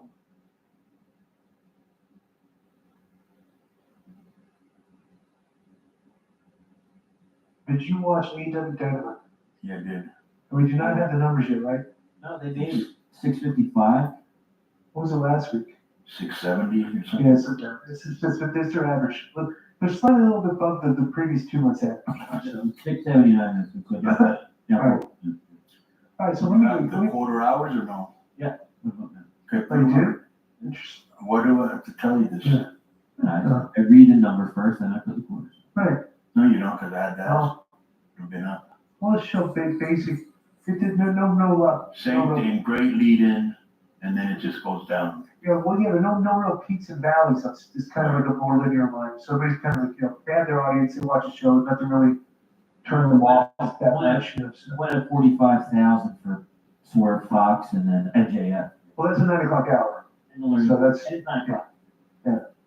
okay, so, all right, so this is funny, because Sean Ross Sapp, this opening segment, arguably the best opening of Dynamite ever. What? Okay? Well, Is that what you're saying, or what? so that's what Sean Ross Sapp said. Go to fight, no, Drew did this too. Why don't you go to Will Ospreay's Twitter, okay? And he tweeted the dive that he does, the wrestlers these days are like posting like things like that Will Ospreay posts. Okay? I'll show you. What do you see? I'll the thing. Yeah. All right. So Ospreay, so Ospreay calls Kenny Omega out. Not yet. We're not gonna get there. Okay? But that's not it. I don't think. There's a one you're right back. No. Go to Will Ospreay's. I'm on Will. Twitter. That's not Will Ospreay's Twitter. This is 1 million. Okay. Hang on. There's an angle that he shows that I want to show us. He says, "I've never jumped this high from somewhere before." Is that keep going? There it is. Oh, that's okay. All right. Okay, so we're gonna go to that. Right? Okay, so now so Ospreay calls Kenny out, right? Well, to me, this started out with a lot of promise. Unfortunately, the funny thing is the announcers are talking about how these are two of the biggest stars in the business. And of course, they're not dressed like stars at all. They're two kids, just wear regular clothes that should be wearing like at least like $500 worth of clothes. Like at the very least. Okay, you should have a couple $100 worth of jeans, a $200 shirt, maybe a $100 hat if you got one, or some $200, $300, $400 shoes, right? Ospreay's ring gear makes him look like a superstar. When he's not in his ring gear, like he looks like just a fan. Okay, I'll keep saying that. These guys don't know how to dress like stars, and it hurts their show when the announcers you're catching the show and you're seeing these two biggest stars in the ring, and they don't look fun at all. You know? When do you ever see like Conor McGregor not looking sharp? Like, come on, it's like dude, one of you guys. This is not a hate. Even Logan Paul and his brother in that thing, even though they weren't wearing a suit, Right. they were wearing expensive. I mean, You got the money. It ain't like you don't have the money, right. and you can use it as a tax write-off. Right, and it's not even that. It's like, dude, it's like, this is criticisms that these are good criticisms. Like, you don't look like a star, dude. Well, to young But it's people, not- we're just boomer haters. I understand it's not hard to do. We're nice One of the clothes. reasons you get over is you look like a star. Like even in Hollywood, even they have a more casual, laid back thing like Adam Sandler. You never see him well dressed. He's always like in jeans and thing. But Adam Sandler is almost like CM Punk. Right. Like they're, That's they're his not gimmick, gonna- right. Okay, but like, the funny thing is, like, I remember this when, like, Alberto Del Rio, when he was on WWE, he always dressed to the nines. Right. Like Tony He still Montana, does. like, he still, like, has a, like, I remember one show he had on, he pulled up, they had him drive into the arena, like, in a really nice Cadillac, right? And he's with the Ricardo guy, they get out, bro, he had on, like, a nice black velvety Versace shirt and a white Versace suit. And the glasses. He looked like a model, like somebody like a Bro, Hollywood. he still superstar. does. This He is- still- Be the one that I would not want to take the creative direction of Dr. Stevie and trust that. Never. So when you get into TNA, obviously you're confronted with like an entirely different writing team, a creative team, different from WWE, of course. And we have some of the big names that we're all familiar with from 2000. We've got Vince Russo, Jim Cornette, Dutch Mantel. Who else was in the creative sphere in TNA at this time when you were with the company in 2009? Well, my thought and my assumption would be Jeff Jarrett and Dixie Carter herself. So I knew that this was the creative team. I know we had Russo, we had Terry Taylor too, involved with talent relations, maybe involved a little bit with creative. And TNA was kind of like all hands on deck. People had their dedicated jobs, but I know people were kind of helping out other areas. At least that was what I witnessed here and there. Like I said, Dutch, I wish that I had more conversations with Dutch just to get a better idea on psychology, on characters and stuff like that. And it kind of by osmosis, because him and Abyss were tight. I guess they worked in Puerto Rico together when Dutch booked, Abyss wrestled. Then he really fostered a lot and protected Abyss. So, talents have their writers, bookers, agents, whatever that favor them. You know what I mean? So he was politically aligned with Dutch, so Dutch would pitch a lot of stuff to have Abyss there. Now, as far as Russo and Cornette, I had no idea. They did a really good job. Maybe the talent knew, maybe the talent kind of like had rumors and going back and forth and stuff, but I never witnessed the Russo Cornette kind of like divisiveness or going at each other or arguing. So they did a good job at least containing that within the creative meetings, the production meetings, because I didn't see anything out, say, in the Universal lot or the production office or anything like that. What do you okay, with production, at some point there were like these production meetings, I believe, where they had so many people in. I mean, Dutch has said this, where just one guy, he might as well have been like a photocopier, but who just wandered into production and had opinions. And Dutch actually threw him out of the room. So I don't know who you are and who you tell me what's going on. But also, Who is this again? Who is this again? This is Dutch threw someone out of a creative meeting because apparently Dixie, someone must have gotten Dixie's ear, some randomer, the sweeper or something, the custodian, had decided that he had opinions, and he started trying to correct Dutch or trying to offer his opinions, and Dutch threw him out. So apparently a lot of people were in these production meetings at one time or another. I know that Kevin Nash was at times, Disco Inferno was at times. I mean, great, Jimmy Hart used to be a booker, or one of the co-bookers or co-creators for TNA. And Bischoff and Hogan. Oh well, future episode. The one-time bomb, baby. One-time bomb, brother. What? I don't get the reference. Is that That's what what he he called said? Jeff Swanton bomb. He called it the wonton bomb or Did he? something like that. He got it wrong. Or did he have some Chinese You food grew that up, day? brother, in the wonton bomb. It's delicious. It's a delicious finish for everybody. I'm so hungry as well. It's nearly 3 o'clock. Hey, you know what? It's more than a rumor, which Dutch probably already talked about. But you know what they would open up every creative meeting with? No. Fantasy baseball, baby. No. Yeah, they would play fantasy baseball. God. That's according to Russo, and I believe even Jeff Jarrett, because they were big into fantasy baseball. Whatever happened to, working? Just turn up. Oh, anyway, whatever. Right, I'm going to ask the big question now. So obviously, I know you're friends with Vince Russo. You work with Jim Cornette, OVW, TNA. I don't know where else. It's Ring of Honor, or was he gone by the time you got there? Dutch? No, Cornette. Oh, Cornette. No, he wasn't there when I was there. Yeah. Well, I mean, I assume you got on well with him and everything like that. So you sort of know. Yeah, I got along fine with everybody. I really did get along fine with mostly everybody there. There was never much of an issue. I think everybody just wanted to make money and work together. It wasn't too bad. It changed. We'll get to that future episode. It changed quite a great deal when Hogan and Bischoff came in. The question I'm going to ask is, since you know both Russo better, but you know Cornette as well, what's the underlying issue between the two? I would say culture, like a culture war between two individuals. Southerner, Northerner. It's as easy as that. Long Island, New York versus Kentucky or Tennessee or anywhere in the South. Different views on wrestling, different views on talent, different views on what works, different views on what doesn't work. But the funny thing is now in 2025, these guys are, all three of them, you include Bischoff, they all agree with the same things when it comes to modern wrestling, right?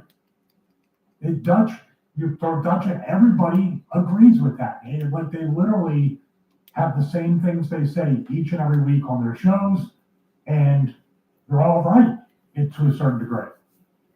Is it just their methodology of how they would go about changing stuff that differs? Well, it's also personalities. I mean, Cornette is very, the way he presents things and how he talks, it takes a little bit of adjustment if you're not used to it. And then you have Russo, which not being a wrestling writer and not being technically, he's a writer. He came from outside CBS broadcasting. and other writing deals and came in with that TV writing mindset. If you combine those and those guys could get along, you got a hell of a wrestling product. This is going to be unfair. Who, as a booker, do you prefer more? Who do I prefer more? Yeah, as far as their methodology and how they set out a story. That's a really tough one. I think they both offer, this isn't a political, I think it worked out best for both parties or whatever, like I used to say back in the day.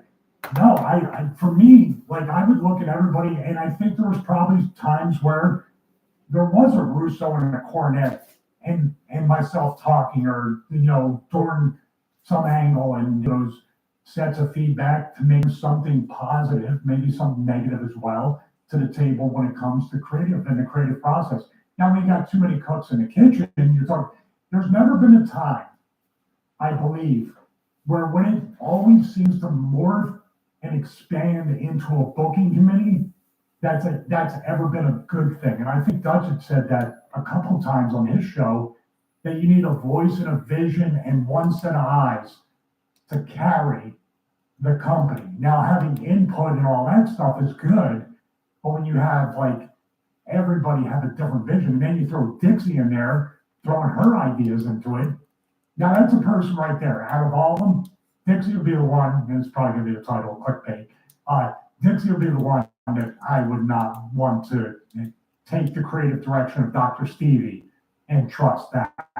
Never. So you say that Jim Cornette's got some good points, Russo's got some good points, Dixie doesn't.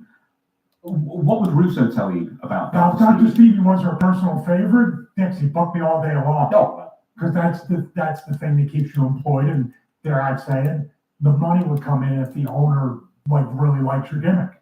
So you got to figure that in. So saying that, then, what would Russo suggest for Dr. Stevie, and what would Cornette suggest for Dr. Stevie? What would their takeaways from your character be, and what would they offer differently to each other? I was going to joke and say Cornette would have me come out of a box, because everybody comes out of a box and That it's is true. over. That is true. But no, the Cornette did give me feedback. See, this is the thing where the Dr. Stevie character was a mix between what Russo would be like, thinking out of the book. How would a standard wrestling heel manager act to get heat? You combine those two, you have a recipe for what I believe people still talk about. That short run of Dr. Stevie was pretty special to me, and hopefully fans feel the same way. But that's an amalgamation of Cornette, Russo, Abyss himself, probably from Dutch. So I put Dutch in there to give him credit, and then myself, and then the unsung heroes were the production team that built the sets for the vignettes, which launched the character to get the Stevie Richards stink off. And then dare I say, even the little things like the Dr. Stevie entrance, I wore white for the Victory Road match, and we'll talk about this during that part of the series. The cameraman did a focus pull where my white scrubs bled into the white Titantron and then came into focus. It's such a little thing, but it made the entrance stand out. It made me look more like a star. He was still very much ring announcer, interviewer, all that stuff, working behind the scenes as well. But Russo directed and produced the segments, the vignettes. Was there anybody else? Borash was probably there, but it was Russo who was setting everything up. Okay. So was there anybody else sort of like his subordinates to Russo helping out with those initial? Well, we had production assistants, and I think we had interns. I don't think the writer, I forget the guy's name, but that guy, I'll remember his name by that, because there's a story about him with the AJ Styles match. But he was Russo's assistant writer, I believe, at the time for that as well. Matt Conaway, I think his name was. Yes, that sounds familiar. Okay then, we're going to talk about Dixie Carter then. So, what was your initial meeting with? I'm presuming you had a one-on-one meeting with Dixie, or did you? Never. You never had a one-on-one meeting? Never. First time I spoke to Dixie one-on-one was before Bound for Glory, when Abyss was having that Monsters Ball match with Mick Foley, and I was the special referee. So that was the first time I ever had any kind of. Yeah, I saw her in the makeup chair. Sorry, the stories about the makeup chair with her being in there a long time. But I've said hello and goodbye to her, and I can honestly, instantly enough, she didn't mean anything by it. I don't even think she like welcomed me to the company and said thank you for being here or anything. Vince even did that when I came into Chicago in '99. He came up to me and he said, "Welcome to the company, welcome to the family. Let's have some fun." And that was the end of it. Real short and sweet, but kind of goes a long way if the owner knows you're there. That does surprise me because I thought, well, since she's ultimately paying for you to be there and that you're going to be taking up a good chunk of television time every single week that she's paying for, that she wouldn't bother to, give like an initiation of some sort to you, or, just get to know you a little bit for the most part. Well, yeah, when things kind of went south that time, and we're going to get to that in a future episode. Yeah, that was probably the longest conversation we ever had outside of Bound for Glory. And but no, we didn't know exactly if Dr. Stevie was going to take up any kind of TV time. We know attached to this there was going to be something, but like I said, it probably was another 3 to 4 week deal. Let's see if this guy can get over. Let's see if we can do this, And then when they saw it had a little bit of legs, and obviously playing politics and saying do this every minute, I'm here for you. I'm here to get you over. I'm here to make you a monster again. Because at the time, he was very insecure. I'm sure you know the stories. Very insecure. And I kept having to remind him, I'm here for you. And, he was good for about 5 minutes until he got paranoid again.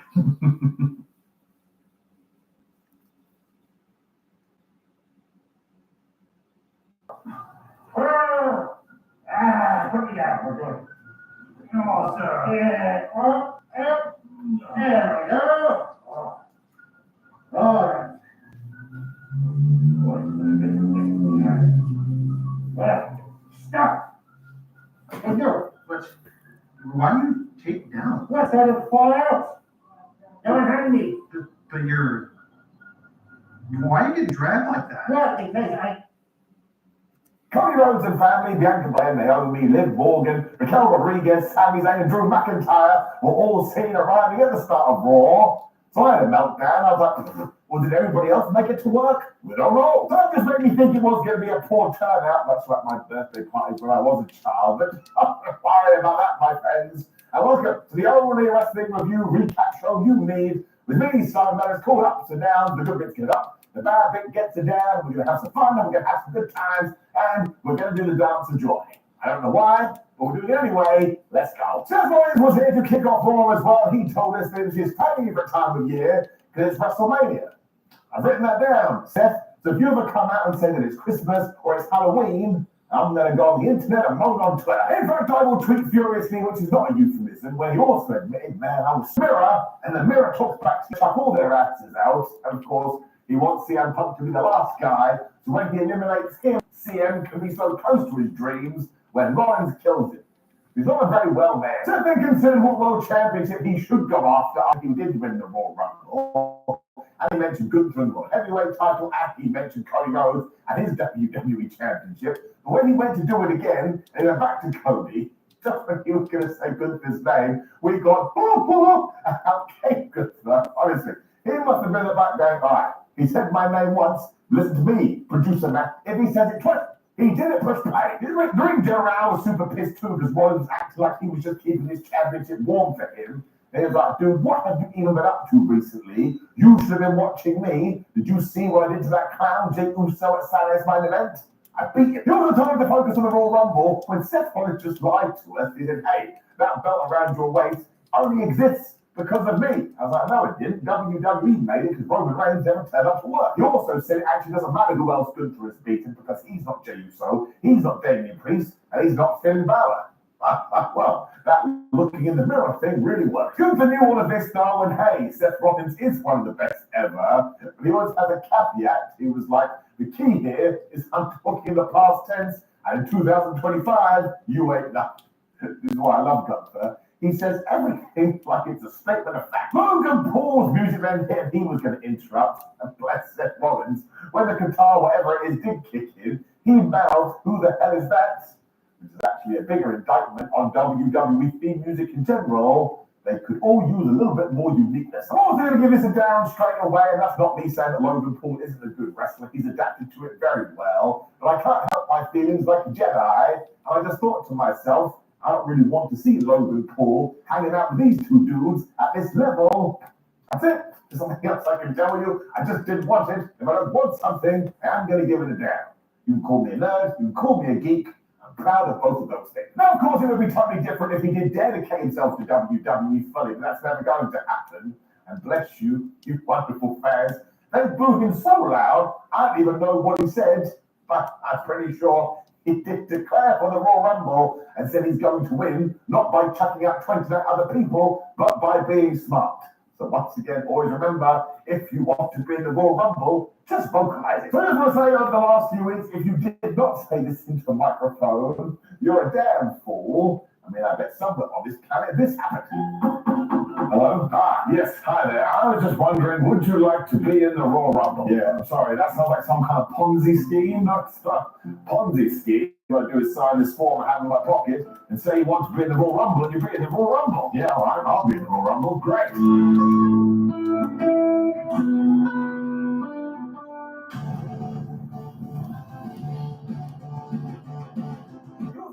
Seth Rollins are good that they've hit their peak now on the downside of their careers. But I think he said he's not going to do grunt work. Maybe he's been playing Halo. He's going to do all of this, of course, the main event WrestleMania, and I would rather somebody punched in my face. My good friend, wait, I don't want Seth Rollins to win the Rumble anymore. I want you to win, Logan Paul, so I can absolutely destroy you. But yeah, give me that. So then make sure to sneak in. I'm actually going to win this World Championship, so keep a lookout for me. And I'm just going to give it enough because it's just planting the seeds for what could be the most amazing Royal Rumble in years. You could have like 76 people win it, and I'm like, oh yeah, I never saw that coming. But also, it does make sense.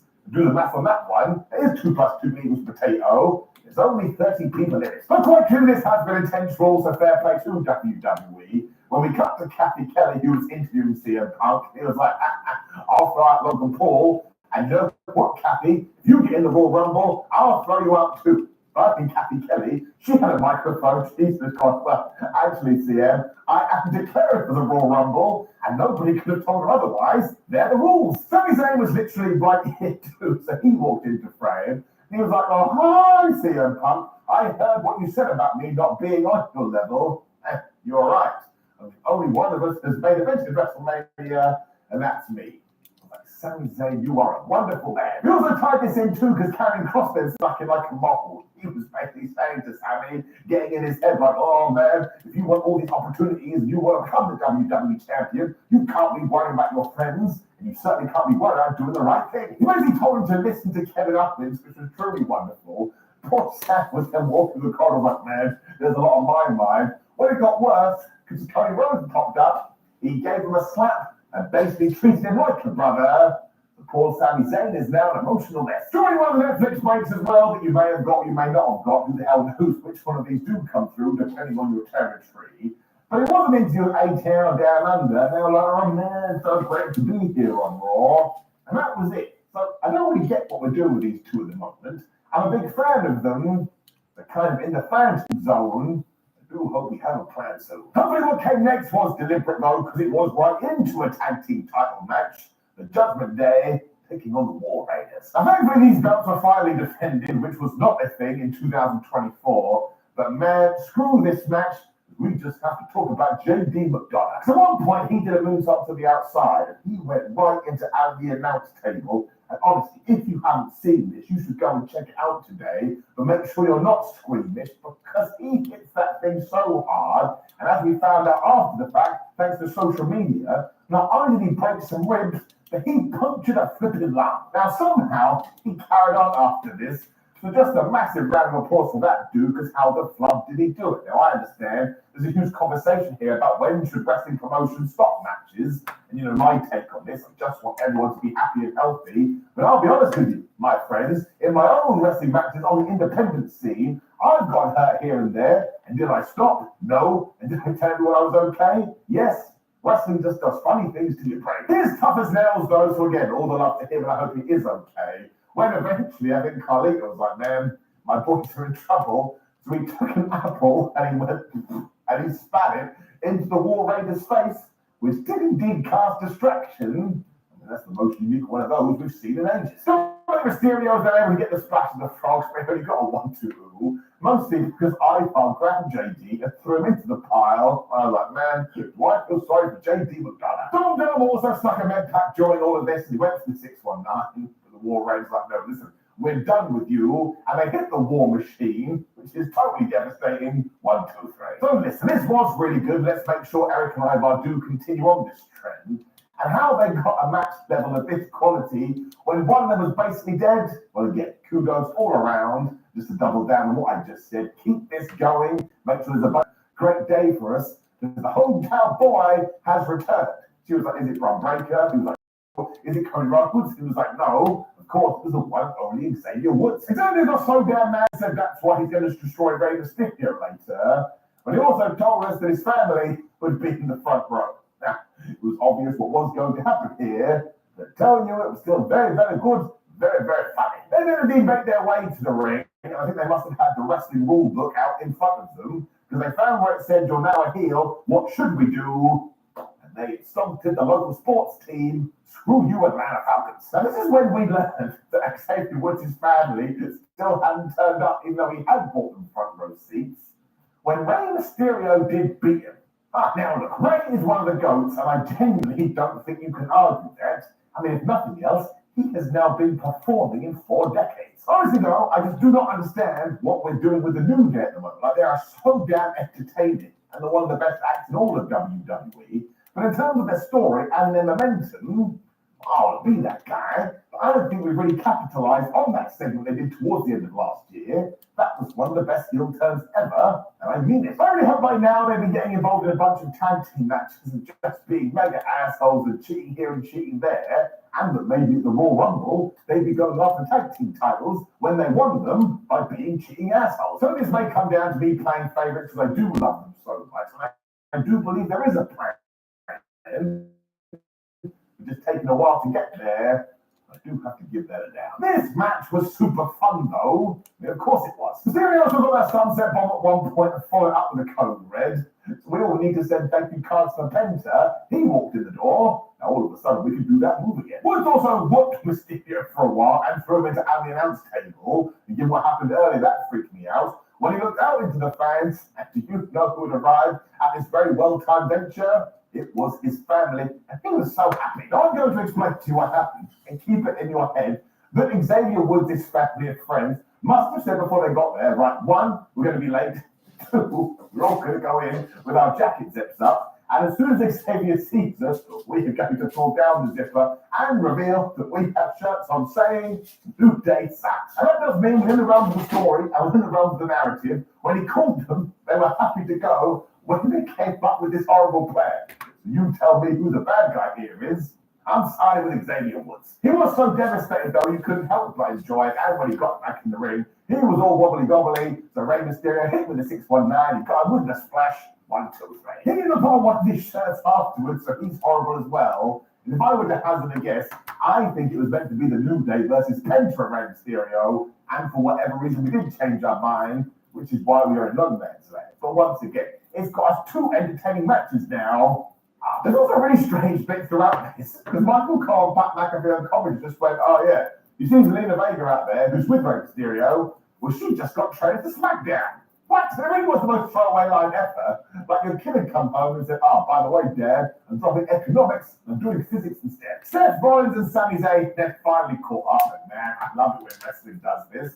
Apparently, they have not shared any communication for the entire week. Man, should I message him? Should I not message him? I mean, I did kick him in the face by accident. You know what? I went to Raw. Now, Sam did say sorry and said, of course, Seth, you know I didn't mean to do this. Ron's like, look, dude, you are my pal. I do like you, and I do believe you. But I need to tell you this. If it happens again, well, me and a bunch of other people, we may reverse that. Sammy, just make sure you don't do it again later. This is when I get to say this sentence as well. Not my wildest dreams that I ever think I get the opportunity. Jay Uso then walked to the ring with Quavo. It's fantastic. It's like all these worlds coming together. And my gosh, did it help Jay? His entrance was nuts. People were losing their minds. We should just make them a tag team and call them Migos as well. And once again, we're just dying on the floor, dudes. I can't handle this. If Jay Uso was like, man, thanks for that reaction. I needed it because I didn't lose the Gunther on Saturday. That's why I am declaring for the Royal Rumble. I continue to crack up as well because he also referenced Gunther and Seth Rollins here, and now he'll throw them out of the Rumble. And I was like, oops.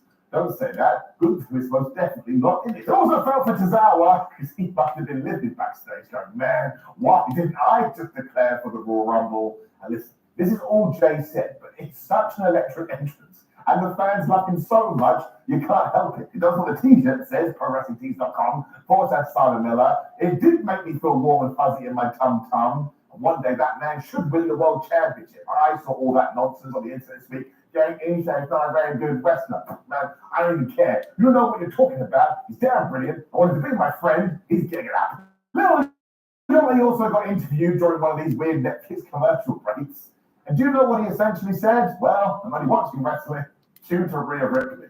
But bro, you're probably not alone. This is when Lara Valkyria declared for the Royal Rumble 2. I was like, oh my gosh, I'm never going to be able to stand up again. And I will say this, I always get a little bit of an ants in my pants, should have said that, when intercontinental or mid-tier champions do declare for the Royal Rumble, because if they didn't, they were like, well, this is my prized possession and I want to defend it. But it makes that thing feel more important. The thing is, though, given that Lyra wasn't even on the show last week, and we didn't have a video, and we don't have any plans, I do have to give that a down. I just think we need to come out offenses swing. The good news about her being in the Rumble, though, is, as I keep saying, I want Becky Lynch and her to get into it during that match, and Lyra can throw out Becky, or Becky can throw out Lyra, and then let's redo that feud, because if these two do start fighting over the Intercontinental Championship, I think a lot of people will be like, what band, where's your man? That thing's now important. American Maid also walked in here, and Chad Gable basically said, Ivy now will be taking you on for the Intercontinental Championship Alliance. Oh, that sounds great. I look forward to it. But seriously, we better give Ivy some wins quick. Chad Gable and company then bumped into the Alpha Academy with Otis and Tozawa doing TikTok dances for Maxine. Once again, I was like, guys, you're on camera. Just saying you want to be in the Royal Rumble. Nope. They wanted to jiggle their hips instead. The good times did follow this, though. Mostly because I like rumors. Because it was indeed Liv Morgan and Raquel. I wear sunglasses now because I am a heel Rodriguez taking on Bianca Belair and Naomi. What you may have forgotten, Bianca and Naomi are the tag team champions. But this was a non-title match, and do you know who won? That's right, it was Ram, Raquel, and Morgan. Now, the word on the street is that they could be pushed as a team. And what I would do is I would give them these championship belts as soon as you can. Then you can move Bianca and Naomi back into the singles division. Especially if Jay Cargill is about to come back with no touch. Of course, it was Bianca who got a hot tag too. It's just doubled down into what I just said. She is so damn good. And somehow she makes professional wrestling look effortless. Rodriguez ate her alive with a spine buster when she grabbed Liv to use her as a projectile. But Belair kicked out the 1-2, which means if you ever do find the fictional wrestling record book and you look up this finish, it will say Bianca Belair kicked out, even though another human was thrown at her. Naomi was in for the X Factor, but Liv Morgan got the code breaker.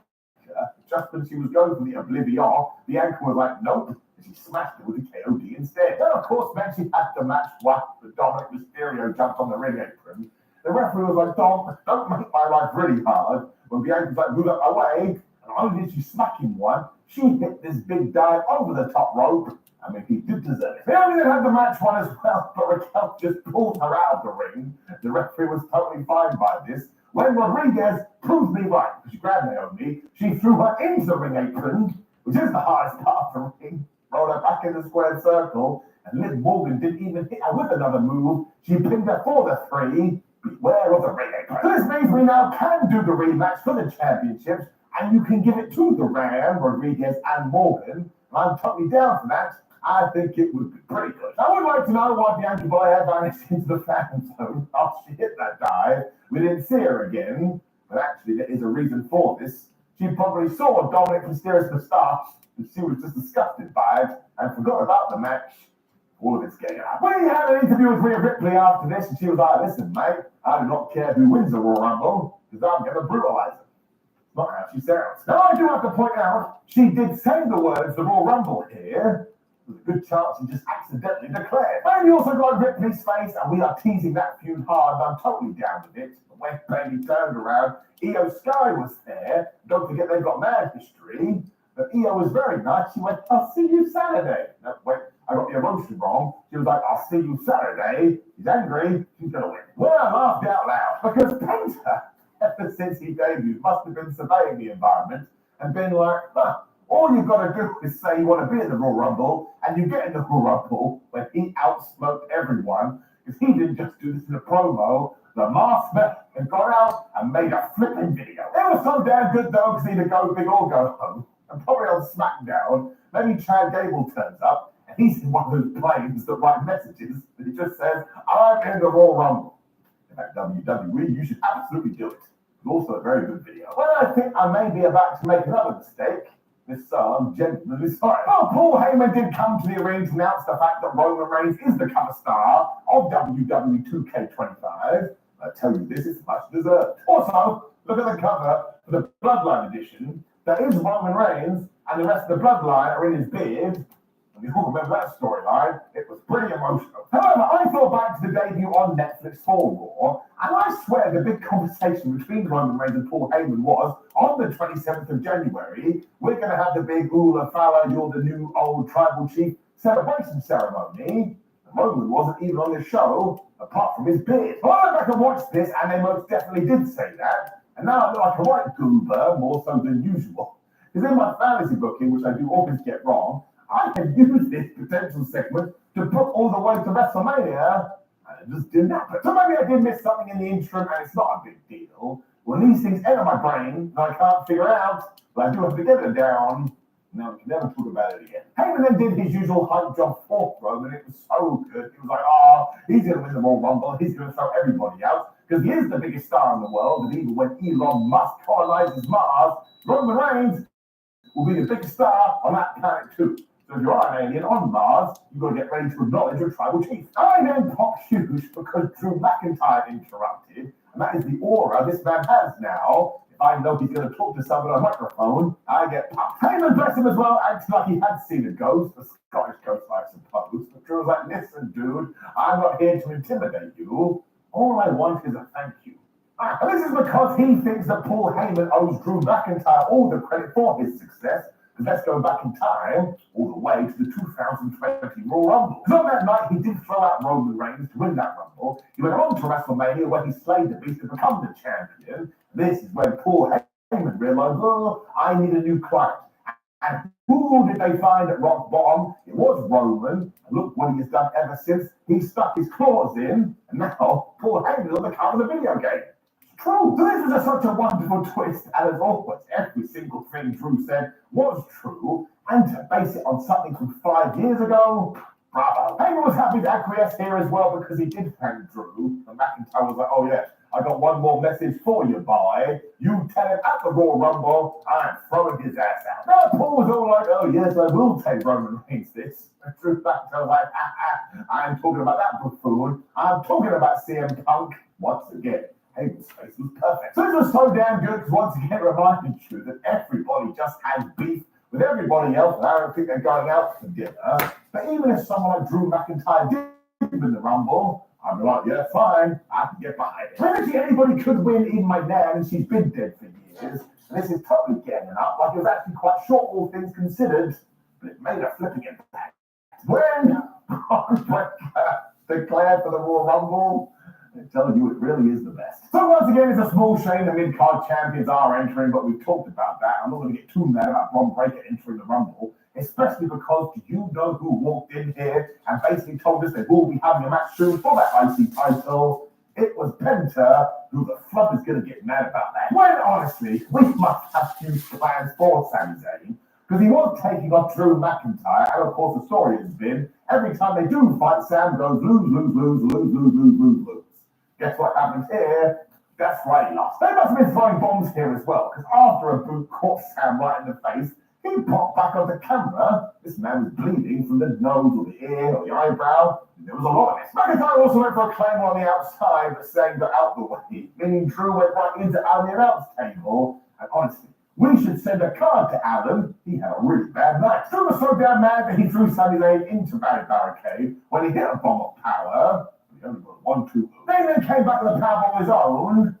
But he hit the least devastating move in all of sports entertainment, the Blue Thunder Bomb. Let's have a look at the Blue Thunder Bomb success counter. Does it go up to 2? No, it stays at 1. Because did it work? No, it never does. He then did reverse the claim, or it's the most devastating move in all of sports entertainment, surprise roll for a 1-2, and that was pretty damn good. When he grabbed Drew and gave him an exploder into the turnbuckle, these are all of his moves. The problem is when Sami wants to hit the haluva kick intentionally, it never works. So Drew Macklin did the wiggle of the jiggle. He got out of the way, and he hit his own version of the most devastating move in all of sports entertainment. But this asshole put his feet on the ropes, and he beat him again. I think that's now 11 times. These two are just great together, and it just put the feeling in your tootsie toes that something big is around the corner. Of course, McIntyre tried to whoop his ass afterwards when it was Cody Rhodes that made the save. This is ridiculous. Kevin Owens must have CCTV focused on Rhodes all the time, because he popped up from nowhere. He started to beat his ass. Now Cody was able to fight back and get rid of him, but that's when McIntyre started throwing bones on Cody, which is when Sami Zayn was like, well, I better save my friend. Drew McIntyre got out of the way. Billy Sami Zayn did it again. He's Britney Spears, and he accidentally, maybe on purpose, hit Cody Rhodes right in the face. Well, he picked the opportunity, and I told him, this is good pro wrestling story stuff. I ain't giving it up. I should that was the end of the show too. Like most aspects of my life, I was totally wrong. Because Cody made sure to think of his tough, but because of the mental too. That's why Rhodes right now is kicking more ass than anybody and having more matches than everybody. And let's look at the roller court here. Come and take all this away from him. That's the good news. The Cody was like, what's the bad news? And Punk went, that person is me. Shots fired. Punk is not going to stab him in the back either because again they are friends. We're going to stab Cody in the front. I'll be honest with you, I don't think either of those options are that good. Cody then fired back because he had a story of his own. He's like, oh man, let's talk about when we were at OVW all those years ago. We were the only two people who wanted to learn arm drafts from Greg Gagne. So that's a very weird diversion. The point is, though, is that everybody loved Punk down there, and they were all chasing him. Because Punk got called up first. Punk won the World Championship. That inspired everybody else. Like, damn it, maybe we can do it too. Let's zoom forward to 2025, though, because the dynamic has changed. And that's right, CM Punk. You're now chasing me, Cody Rhodes. This then got super heated because like Cody was going to leave and Punk stopped him. Then like Punk was going to leave and Cody stopped him. And Rhodes wanted the fun alive here because he was like, listen, Mr. Punk, I hope you do win the Royal Rumble because when I beat your butt, you can look up at me and realize, damn, I'm not the best in the world anymore. But Cody's going to take that too. So I wouldn't say this is Cody Rhodes going full heel, but man, I love it when he has a bit of edge to him. Not Adam Copeland, he went to AEW and became the coach. Just made this so damn compelling. The credits then ran after this, and I had no notes because it made me want to see this match desperately. And I don't think the WWE is going to get to it until after WrestleMania, but when they do, my gosh, it's going to be gangbusters. And a massive round of applause to both of them. You just want to hear every word they are going to say. They are true. But sound like a nerd here. Storytellers. So you should go on your way to see it. It's all over social media because people are talking about it, and it is going to get up. What a way to build the flubbing Royal Rumble. Which was to the end of all, like I have said, that this one is absolutely getting it up. Again, I think WWE was like, oh man, we got a big full pay-per-view this weekend. We've got to hit some home runs. Mission accomplished. Now, more importantly, make sure you drop me a comment below and let me know what you feel about this episode of Raw. Click the video on the screen, which is my ups and downs and Satellite's main events, so you can get mad at all my opinions. Like the video, share the video, please do subscribe, and I will see you throughout the week. I love you.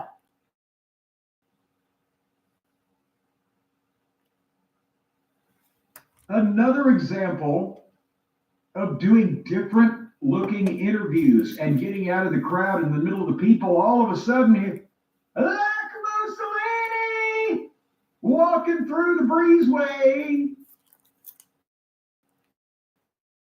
Then Punk come in through the. I mean, you know, Moxley's probably thinking, gimmick infringement. I was the one who walked through the arena. The problem is that Moxley should be walking through the front door of the arena and being checked for a ticket.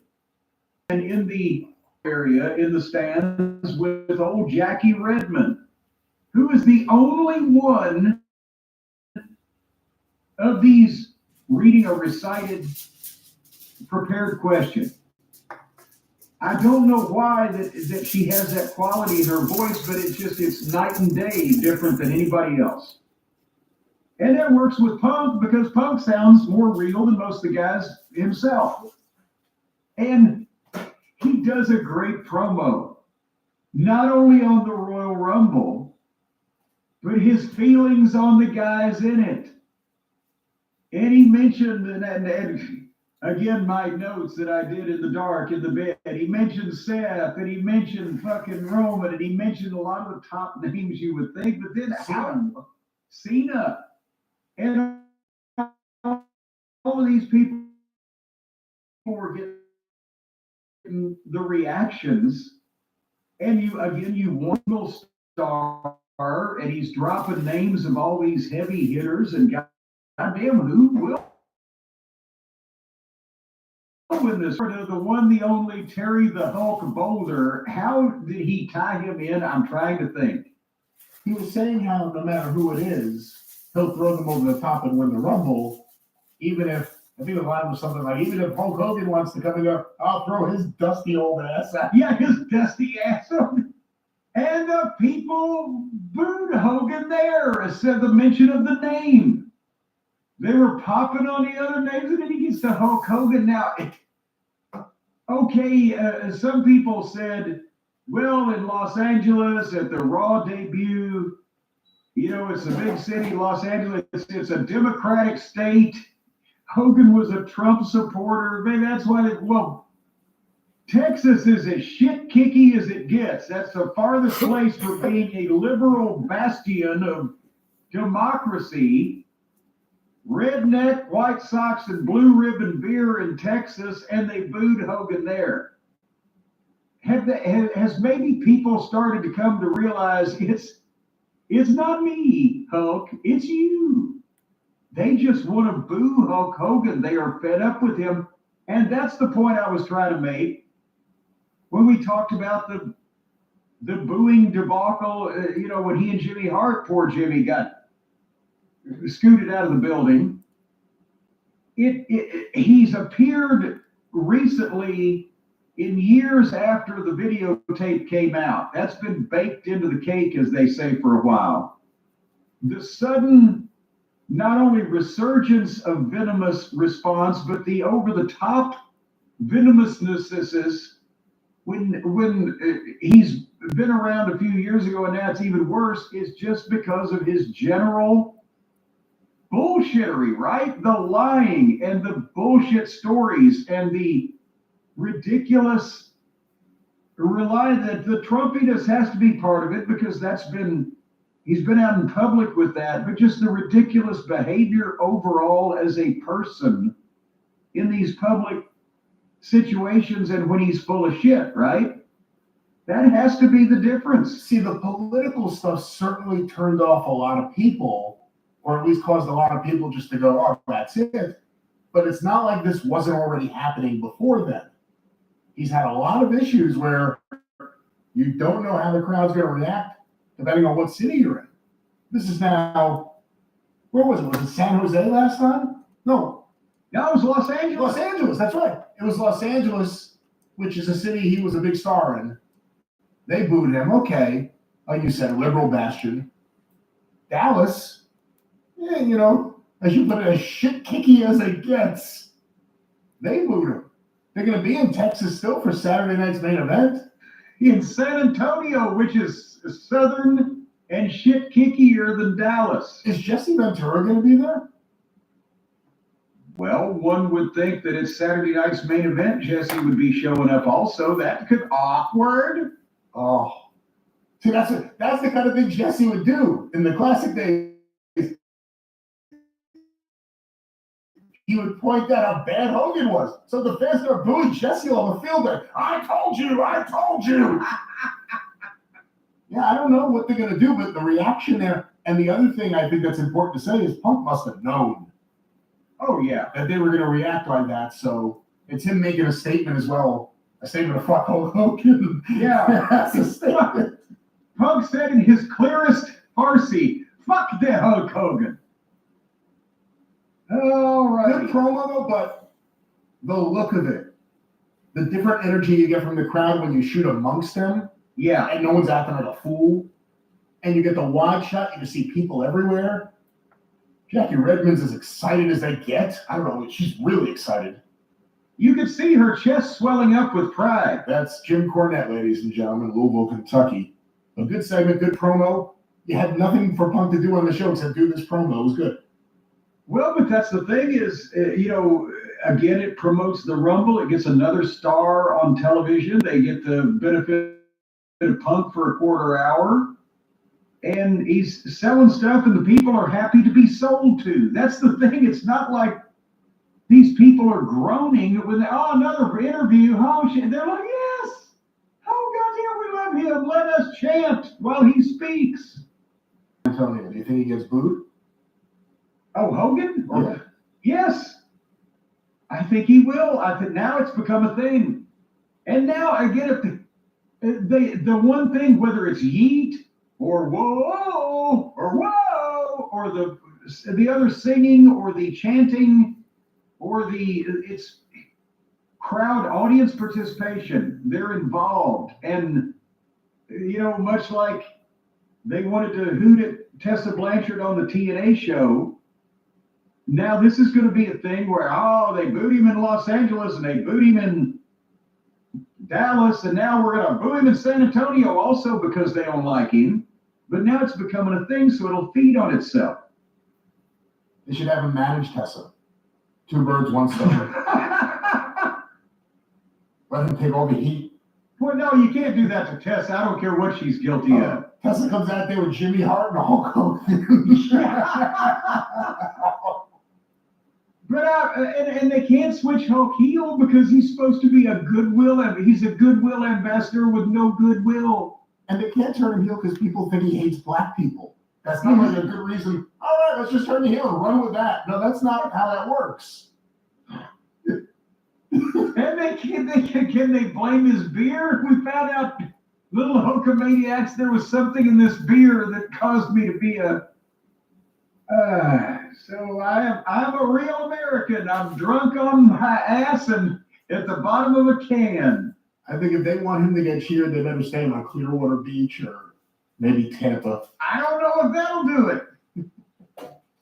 Just because now you're dealing with a narrow audience also, just of the people that are wanting to go to a live wrestling event. Maybe he might still get cheered over at a neutral event like a bull riding thing or a fucking rodeo or whatever. And here's the other problem. What are they going to do with him? We saw, the last time we saw him, he can't walk. He couldn't even get to the ring. They just had him come out by the entranceway. And he's an older guy now with lots of, you never think of him as a bump guy, but when you really think of him doing that leg drop. Yeah. For a big guy that was loaded to the tits on steroids, that'll do it. And now they're singing, he is a real American, riding around Walmart in a hoverland. He is a real...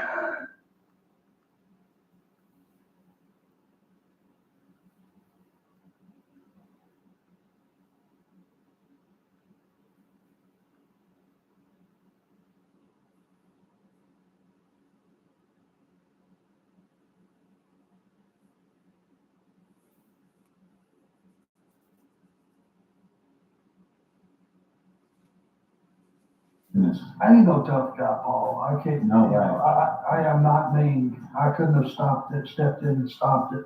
I could have helped and assisted 5 other guys possibly stop it. It's old.